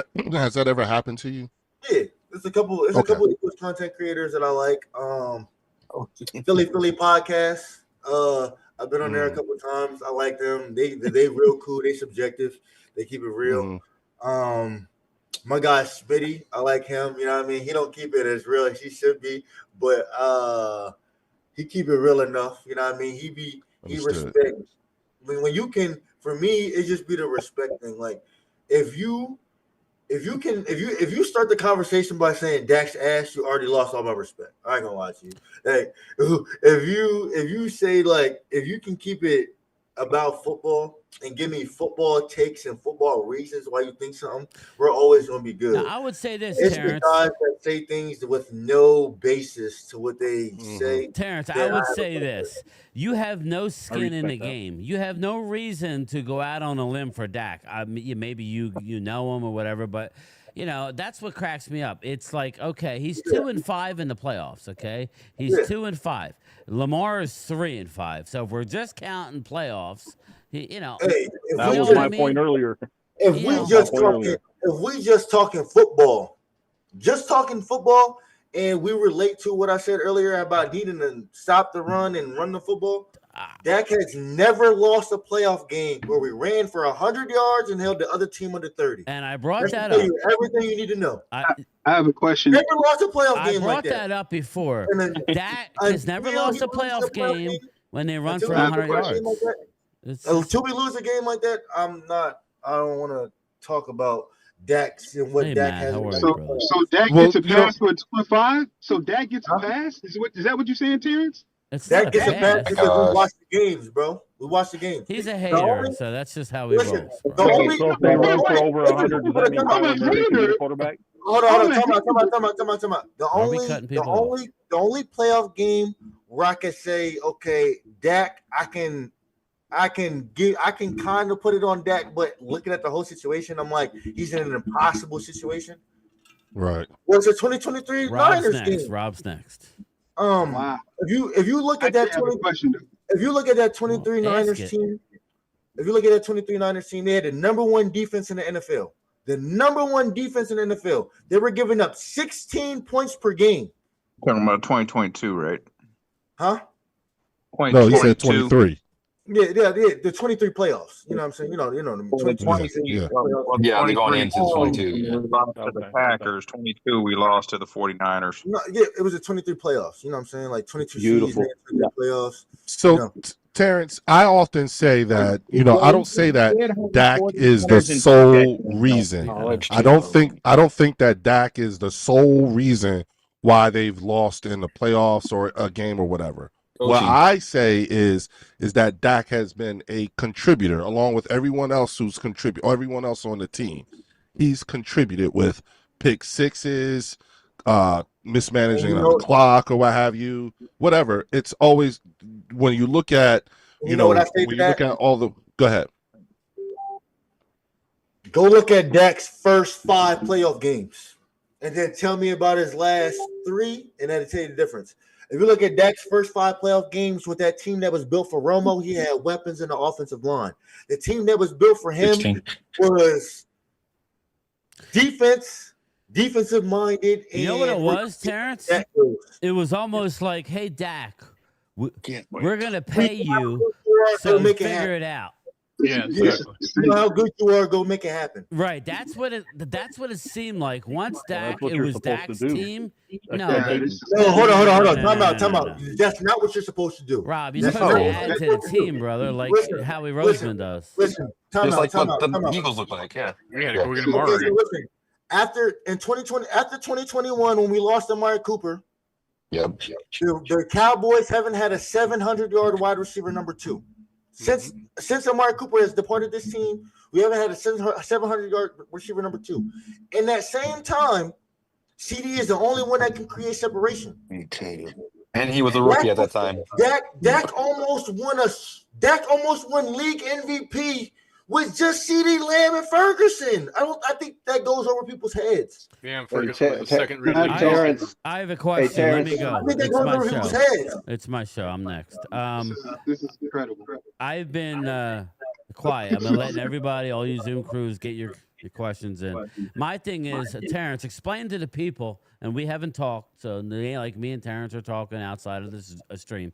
Tell them how hard it is to be successful with CeeDee Lamb and literally nobody else. Bro, like, I'm just saying, like, what do defenses do to CeeDee? That's what I'm saying. Like, the other team gets paid too. Like, they want to win too. So when one guy is like, for instance, in that San Fran game, thanks, Linda. CD had a great game. He had like 10 catches for $145, and guess what? 100 of those came at halftime. Before halftime. In the second half, he was a non-factor. Zeke's hurt. Tony Pollard's hurt. What can he do? No run game. Yep. Nobody. CD's double team now. Yep. Now when he goes, Dak throws that second interception, because everybody in the stadium knows CD's getting the ball right here on this 3rd and 2. When Dak throws that interception, because Tre'Davious Ward just knows CD has to get the ball right here. He's messed up on Fred Warner. He has to get the ball right here. So when he goes, makes a play on the ball, and Dak throws that pick. That's why you can't make that throw. Actually, Randall Cobb did have 800 yards in 2019. So their quarterback. I'm talking about. I said since Amari Cooper left. Yeah. That's since 2021. Okay. I didn't hear that part. Okay, you're right. You're right. Ready to rip you, Rob. Playoff You're right. game. You're right. Rob, double checking facts. Now, and when I say that is, hear him say about Amari. I'm playing with you, Rob. Sorry. After 2021, the Cowboys wanted Dak to do more with less.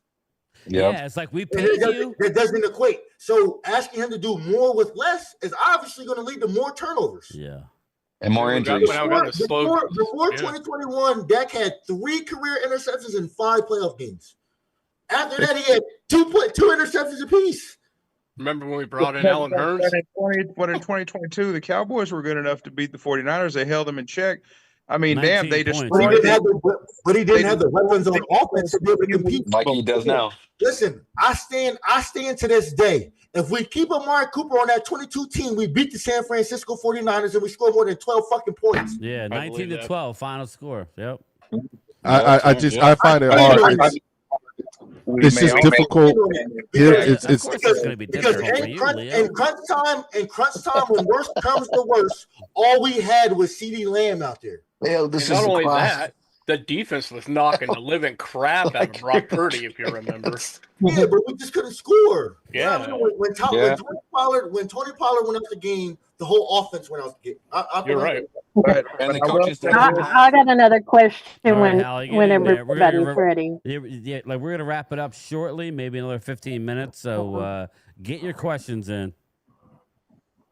Okay, Terrence, who from free agency that they brought in this year with the Cowboys, who is the one you're most excited that they had gotten? Oh, good answer. Not a free agent, trade Kyer Elam. He's gonna be a player for us. Elam's looking great. Everybody laughs at me, Terrence, when I say, "Well, Kyer Elam," and you know what they say? Well, he's a first-round bust. It's like, well, hold up, man. You know, and that's the other thing I'll be trying to tell people. You see like, Zach Bond in Philly, who wasn't nothing until he's 29 years old. So you know what I mean? Like, if you look around the NFL, like, it should tell you that situation is everything. You know, when you look at guys like Bond, guys like Sam Darnold, guys like Justin Fields, Jefferson. You know what I mean? Like, your situation is everything. You know what I mean? People are out on Jonathan Mingo. Jonathan Mingo's about to come in and be our receiver number 3. And I don't think a lot of people realize that. I've said that, and everybody's going to benefit. Like, Kyer Elam is in a situation where he gets to play free. In the same situation that the Eagles were just in, where you can just keep eyes on the quarterback, and he's going to have a pass rush. The Eagles did what they did, and they didn't have a 10-sack guy. We're going to have multiple 10-sack guys. Yeah, I'm not sold. I'm not sold on who's your multiple? Yeah, I agree with you, Laurel. Who's your multiple? I know Mike will. Dante Fowler. That's going to be 2 right there. Yeah. That's 2 right there. And then Sam Williams. Sam Williams is going to be a sneaky guy that I really think he had 7.5 sacks as a rookie. He hasn't played a full season. That's what. So he hasn't even. I think full potential. I think he's more ready than he's ever been, and I think he can and get 10 sacks part time or at least DA. You know what I mean? We watched Dorrance Armstrong get 10 sacks off the bench coming behind. You know what I mean? I think that Sam Williams is fully capable of doing that, and I really think I think we can have 2 or 3 10-sack guys. Yeah. Now, based off, and then a handful with at least 5. I see the rookie getting at least 5. Nealon, you got. What's your thought on Solomon? He looks jacked. So what are you predicting 70 this year? I'm not predicting 70, but I can definitely see 50. Well, I could see this. Here's the $1 million question, Terrence. Talking about 40 turnovers. So if we can get to 40, I think in the way that we're forcing turnovers right now in training camp, I think we're going to be back in the league leader in turnovers. Yeah. So okay, that's hard because again, it's the Dallas Cowboy defense. I mean, it's the Dallas Cowboy offense. That's I think in order for you guys, in order to have that many, Leo, you're getting high, bro. You don't know what you're talking about. Leo. Here's the $1 million question, Terrence. That's never been known for turning the ball over. Here's the $1 million question. What do you, in your opinion, and I realize that it's an early ask, and the answer can always change. But based off of what you're seeing and the things I'm hearing you say, what do you predict Dallas's record will be? 11 wins. My guy. I just want my $100 back. So thank you. You're gonna be you think you're gonna be a double digit? And are you guys going to the playoffs? Yes. 11 wins will get 11 wins. Yeah, 11 wins will get them. 11 wins is playoff. Listen, I'm about to tell you. Listen. Hold on. We're going to the playoffs off the strength of the division, like every other year. We're gonna split between the Eagles. You know, we're gonna split that game. We're gonna split that, and then everybody else is chop suey. I don't know what y'all expect, but everybody else is chop suey. It's big. I like it. Just like it's big. Take it. Hey, Terrence, more on the Washington. That's more on Terrence, keep in touch with me. Terrence, keep in touch with me. It's called the bird section. Keep in touch with me. I would love to hear this. Randy, did you hear what he said? Wow. I thought, hey, he's 100% right. I'm with you, Terrence. I'm with you, bro. Listen. I love James. I love James tonight, Brian. I've been saying the Washington. James, we going to 11-13. Right? I've been saying it. Hold on, Thomas. Let him complete the thought. Let him complete the thought. Go ahead, Terrence. Talking, man. Come on. I love Jaden Daniels and everything, right? I love him. I think he's a great quarterback. I knew he was going to be good. I said he was going to change that franchise around. I said all these things, but then I watched him lose to Cooper Rush, right? And I watched him lose to Cooper Rush, and I almost watched him almost lose to him again. Yeah. So, and what do you think about Joe Milton? But you know something? Here's an issue that I have with Dallas fans in particular. You guys in one sentence say it's a team game. That is not on Dak. It's a team game. Then turn around and say, "Oh, I saw not the team, but I saw Jaden Daniels play against Dallas, and he lost." oh, but Dak is 9-4 against the Eagles. He was benched, Drew. He was on the sideline, bro. Let me finish. Well, make it quick. We're wrapping up. You can't have your cake and eat it too. He was right? benched. So is it a team game or is it not a If you're team not game? playing good enough, Drew, and you get benched, it's on you. Okay, but see, nobody interrupted anybody else when they went a little long. So what I'm saying is, we can't hold Dak. We have to hold Dak to the same standard we hold everybody else's, or I don't want to hear about quarterback's record anymore. So either Dak's 2-5 record means something. So we're talking playoffs or regular season? We were talking regular season, Drew. We were talking regular season, brother. The regular season doesn't mean anything. We were talking about regular season gets us to the Super Bowl. That's or what to we're the talking playoffs. about. You can't go to the Super Bowl. But when I said that it was an issue. I understand what you're saying, Drew. And what I'm saying. Okay, so listen, right. Okay, the best way I can put it, Drew. The best way I can put it to you is in 2023, Dak's last healthy season, right? Dak's last healthy season in 2023, when he got to face Jalen Hurts twice for the first time ever. Both of those games tell you why a lot of people like to point out Dak's record against the Eagles, because a lot of times, especially as of late, it's usually Dak or nothing on the offense. So it's like when we watch, Dak has to lead the team consistently. It's not just oh, he has to win, he has to do this. No, if Dak don't play well, we don't win. That's not fair to him, obviously. But that's most quarterbacks. That's most no, quarterbacks. it's not most quarterbacks. Exactly. Yeah, it is. No, it's that not is most quarterbacks. What are we talking about? So you're saying who would be your? Bad, they're still going to win the game? Make it make sense. It's all about that double standard. It's a double standard, man. Because Jalen played well in the Super Bowl and nobody wants to give him credit for it. So you can't use it. Oh, your team played well. No, we're talking about 23. That was a Super Bowl team. Jay Smooth, Dallas Cowboys. Dallas says Jaden Blue. Give him a chance, people. Come on, man. You guys. I'm reading the super chat. I'm reading the super chat. Dallas has Jadon Blue. Give him a chance. Thank you. I mean, when you watch a person have to carry, bro, you're gonna give them a little bit more of the credit, obviously. But we all know it's a team game. Jesse, it'll always be a team game. Sorry, go ahead, Drew. I was reading the super chat. So if it's a team game, and I agree with you, Terrence. I agree with you. I don't want to hear Dak is 9-4. I don't want to hear it.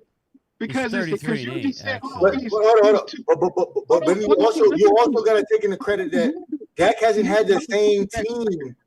Dak hasn't had the same team the last 10 years. You know what I mean? He's had different teams, different coaching, different all that.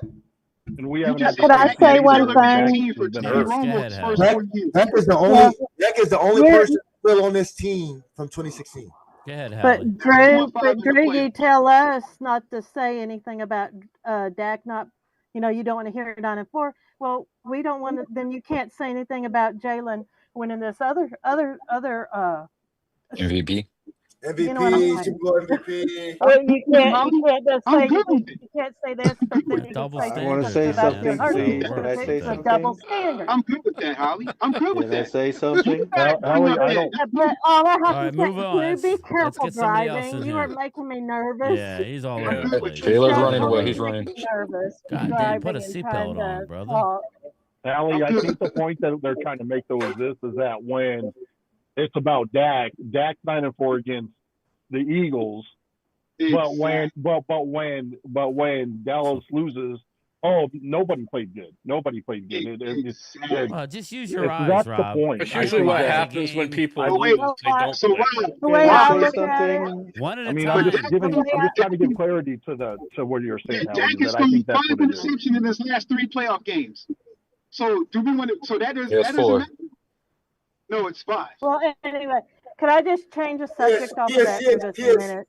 4 interceptions in his last 2 playoff games. That's still trash. His weapons were trash. Tell Micah I will be so happy when he gets his contract done. I'm looking forward to that because I know he's going to be signed. It's just a matter of when and when they get it all together. Exactly. And your baby is so cute. Thank you. All right, Chris Dooley, do you have anything? I'm going to start wrapping this up, brother. Do you have anything? We haven't heard from you in a while. Nah, what's the little man or the kid's name, Terrence? I was gonna ask that too. Yeah, his name's Roman. Roman. Very cool. Cute. All right, we're gonna wrap it up. I want to say something. Yeah, I'm gonna say it. Let's everybody get their last question in, and then we'll roll out of here. Yeah, he's on daddy duty. All right. All right. Go ahead, Jesse. Terrence, question. Since I've been quiet about defense, what do you think about my defense? He's the New York Football Giants. So. Abdul Carter. You gotta love Abdul. Yeah, y'all built the D line. What that secondary gonna look like though? That's what I'm with, but we in the weeds waiting. Hey Jesse, Donovan is better. I think I like Jackson Dart. If he can be a guy, I feel like y'all on the right track. Obviously, you're gonna be last in the division. It's gonna be a tough year. Nah. Washington be down here with us. Don't worry, we'll be up there before Washington. You hope. Washington, I'm interested to see what they look like this year. They overachieved. We all know they overachieved. The tougher schedule. Yeah. Is Jaden Daniels, now that film's out, is he gonna be a CJ Stroud? yeah. I think he's a Gardner running. I think he's gonna have a CJ Stroud type season. You know what I mean? Or obviously he's gonna be better, but he's gonna have his struggles. I can see them get 9-10 wins. That's where I'm at, somewhere in that area. Yeah, I can see them get 9-10 wins. I feel like we can get Washington. He's talking about Washington right now. Yeah, I feel like Washington getting that there. I feel like they can get that last spot in the playoffs. Yeah, I agree. Anybody else have anything for Terrence before we get out of here? Yeah, I just want to say I'll drop mine before I drop off. Terrence, real quick, rookie quarterback. Rookie coaching staff, questionable offensive line. Jimbo. Defensive line really hasn't changed much. You guys were top 5 in sacks last year. What really makes you think that this team, realistically speaking, looking at, is really going to win 11 games? I got you guys between 7 and 9. Go Birds! Salute Lord Brunson. Lord Brunson. I'm dead. Not with salute Lord Brunson. Anyway, okay. Well, let's just start with the coaching. Coaching is one of the big things that I've been preaching. I feel like every year since 2021 I've been saying, damn, I think Dak might have the best coaching staff he's ever had. And then it'd be like, and then we see them then we get into like these big games and you'd be like, bro, like what the fuck am I watching? So it'd be disappointing. It'd be disappointing on that aspect because when you really look at it, like Dak really ain't had the coaching. You could say Kellen Moore. Kellen Moore's a good coach, but he's not really a leader of men. Like, you know what I mean? He not the type that, you know what I mean? He wasn't, you know what I mean, the voice, you know what I mean? He wasn't the leader. He wasn't the on that Eagles team. He always had good play calling. I just felt as though it was he never really had like a real plan of attack and kind of showed in a lot of big games. But it was just something that like I just knew like Dak needed, like real coaching. When we getting them playoff games and we got 2 great running backs, there's no reason why we haven't had a 100-yard rusher in the playoffs since 2018. You know what I mean? There's no reason for that. There's no reason why, you know what I mean, with some of the defenses that we have, we shouldn't be wanting to run the ball more. When you run the ball, that's how Washington was successful, being able to run the ball, go on long drives, and keep that bad defense off the field.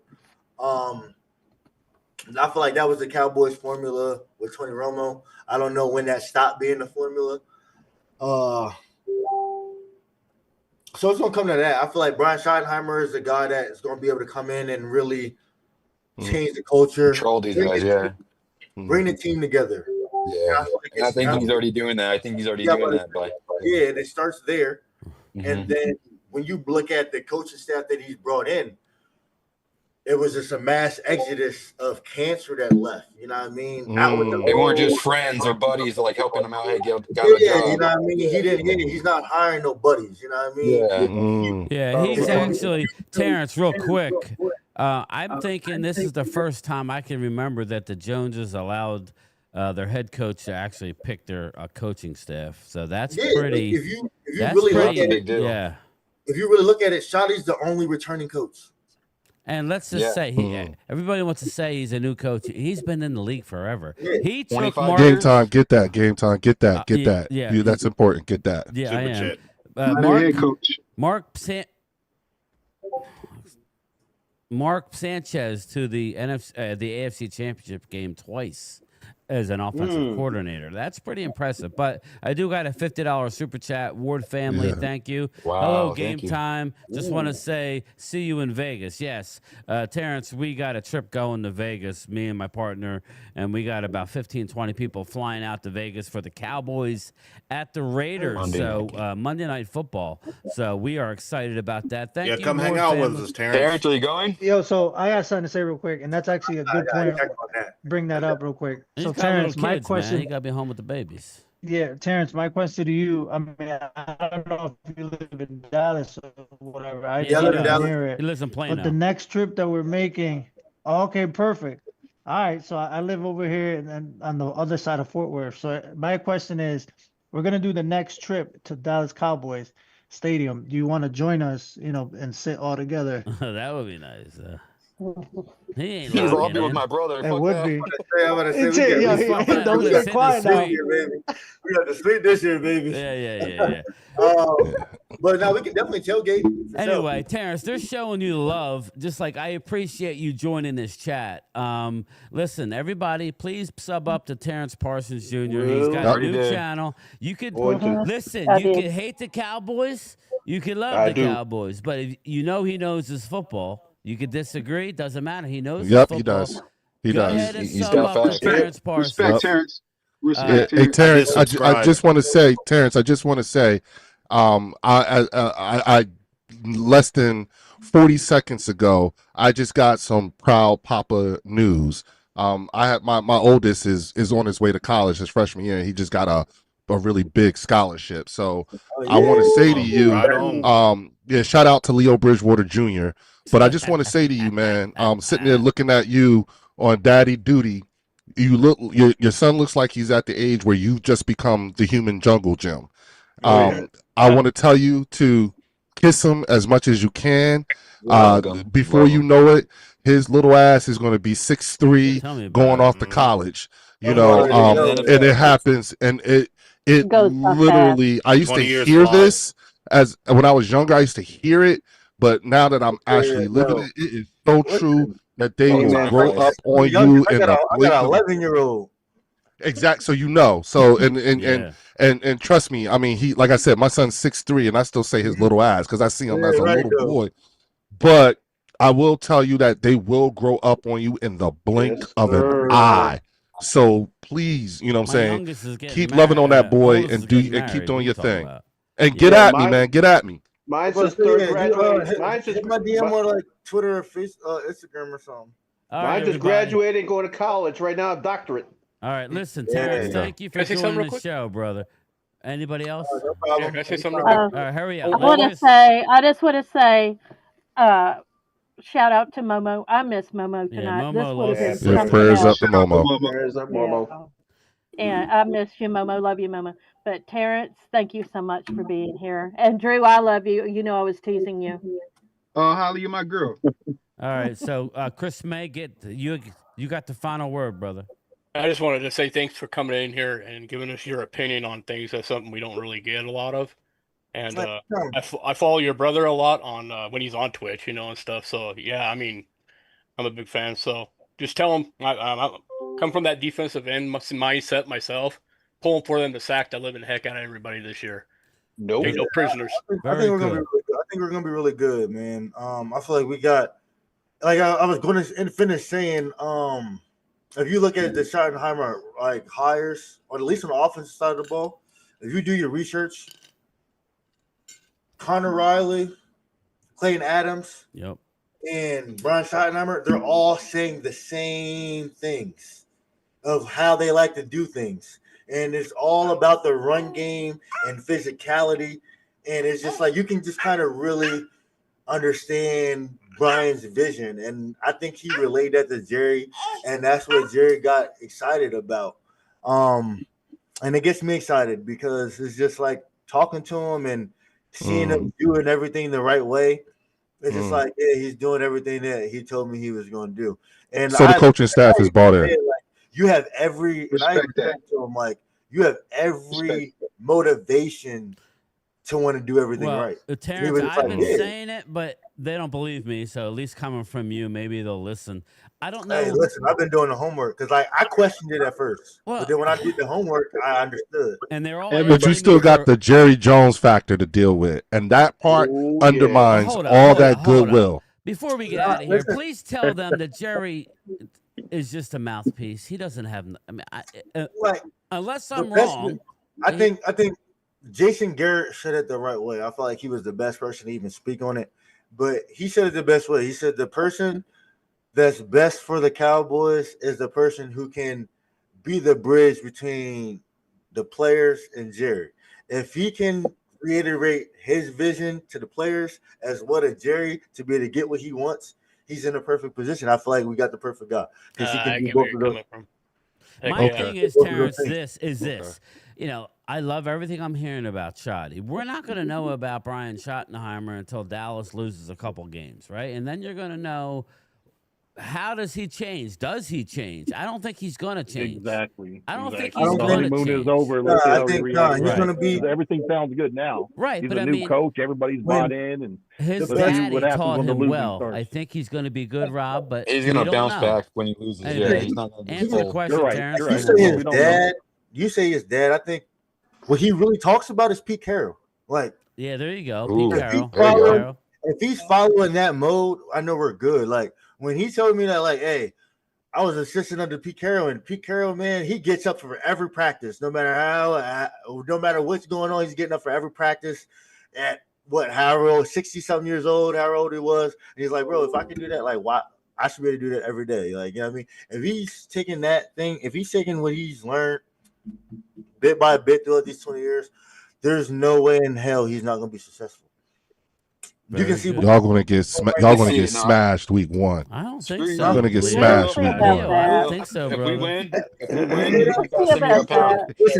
it's the setup. Y'all been set up for a big disappointment. To see how y'all deal with adversity. We're going to hear, well, we didn't have a running game. We couldn't stop the run.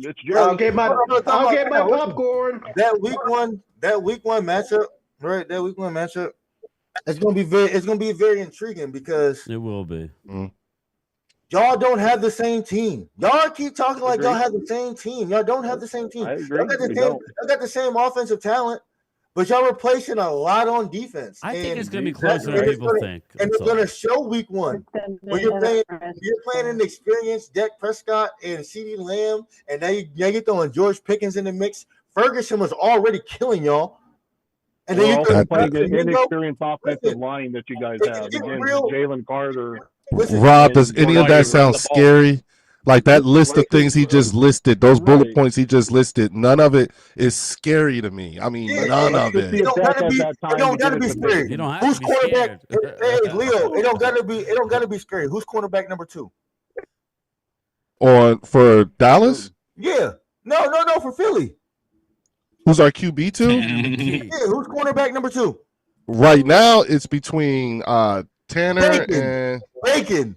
And McCord. Rock, paper, scissors. They got nobody. Finger looking good. Rock, paper, scissors. About Tanner McKee killed you guys last year. And then y'all gonna start a rookie safety? Y'all gonna start McCoomb? Y'all gonna start a rookie safety? He's hurt right now.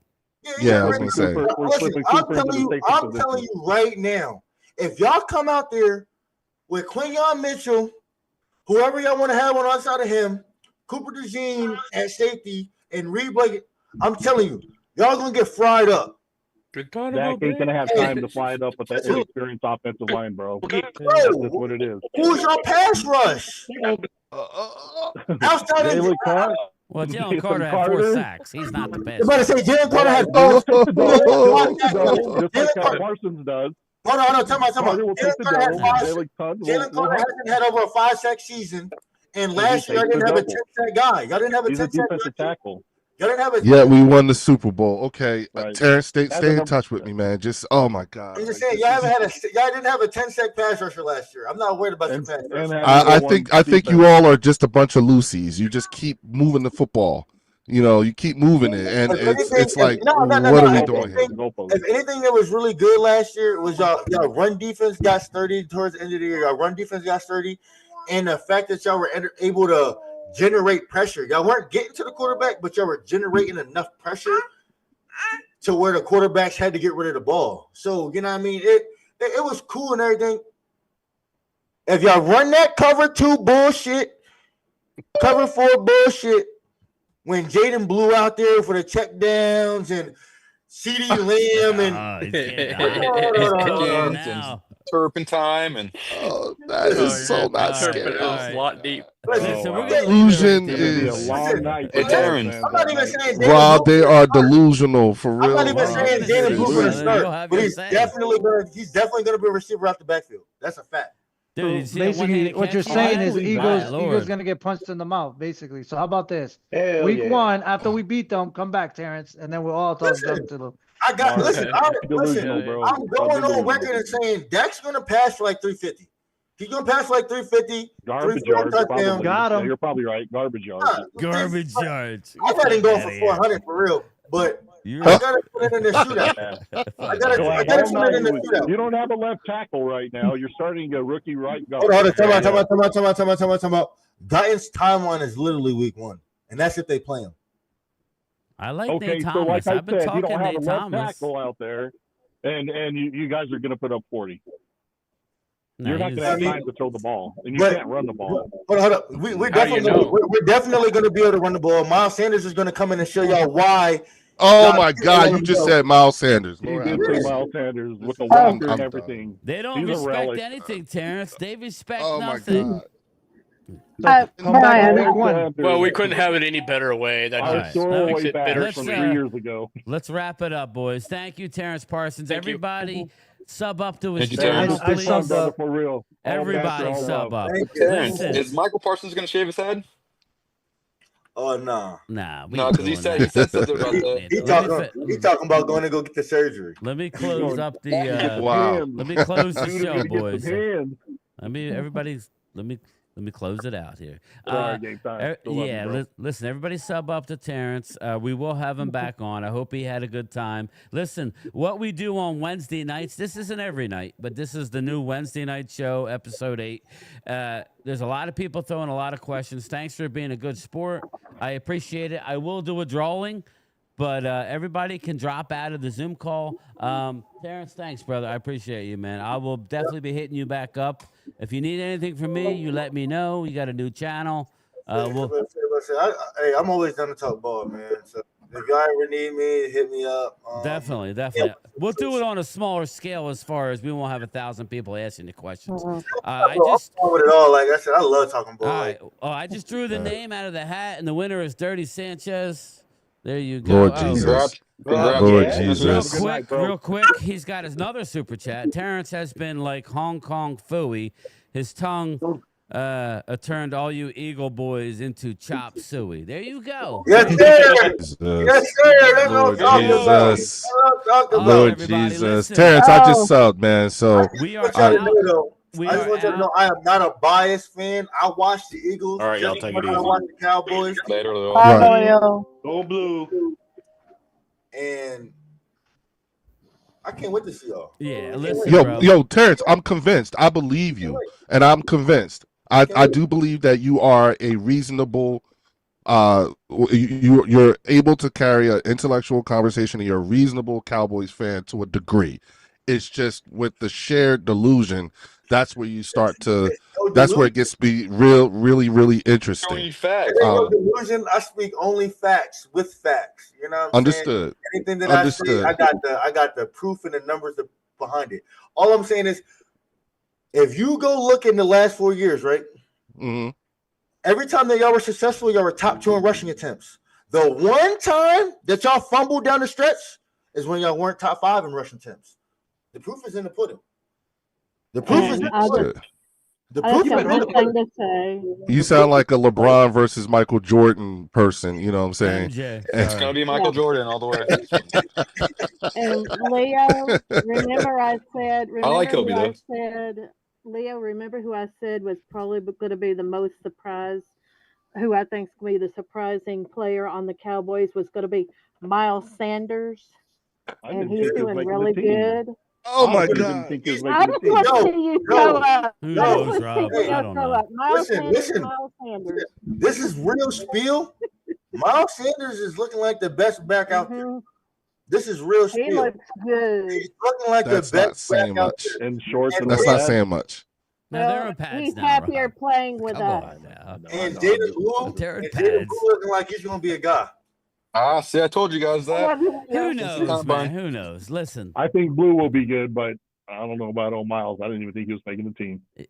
Miles Sanders was never bad.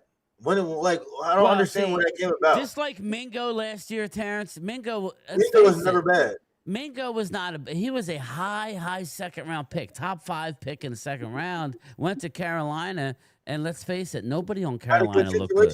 Yeah, it's not a good situation. Oh, Chubba Hubbard looks good. How is Chubba looking good, but Miles couldn't? Huh? How good was Chubba Hubbard though? Was he that good? He was No, okay.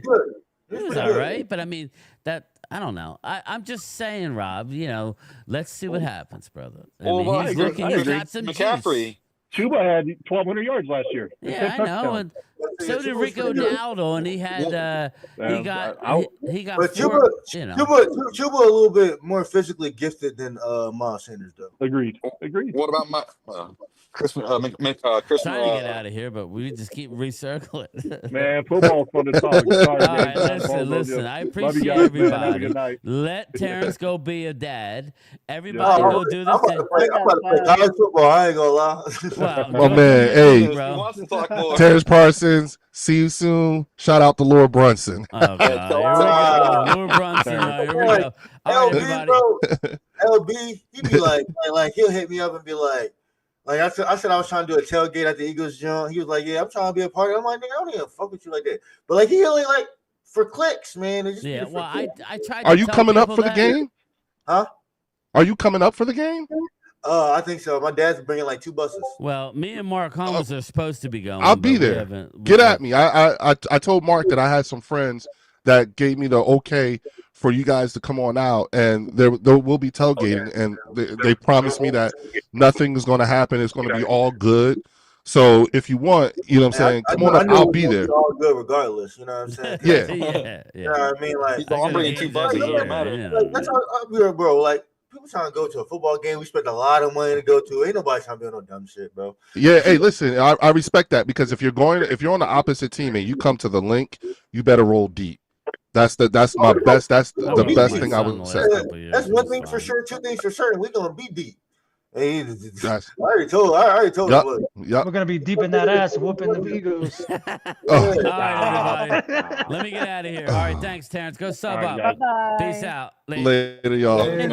Bye, everybody. I'm cool. This is me. We're gonna jump on that spaceship and get out of here. Let's go. No judgment. Shoot. Get to smash that subscribe button. You know what? I'm gonna give it.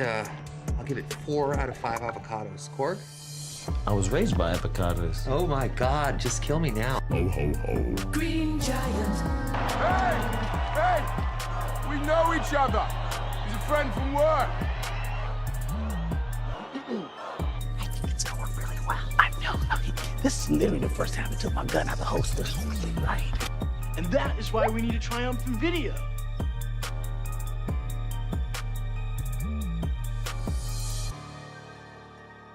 You guys led us to this. Thank you.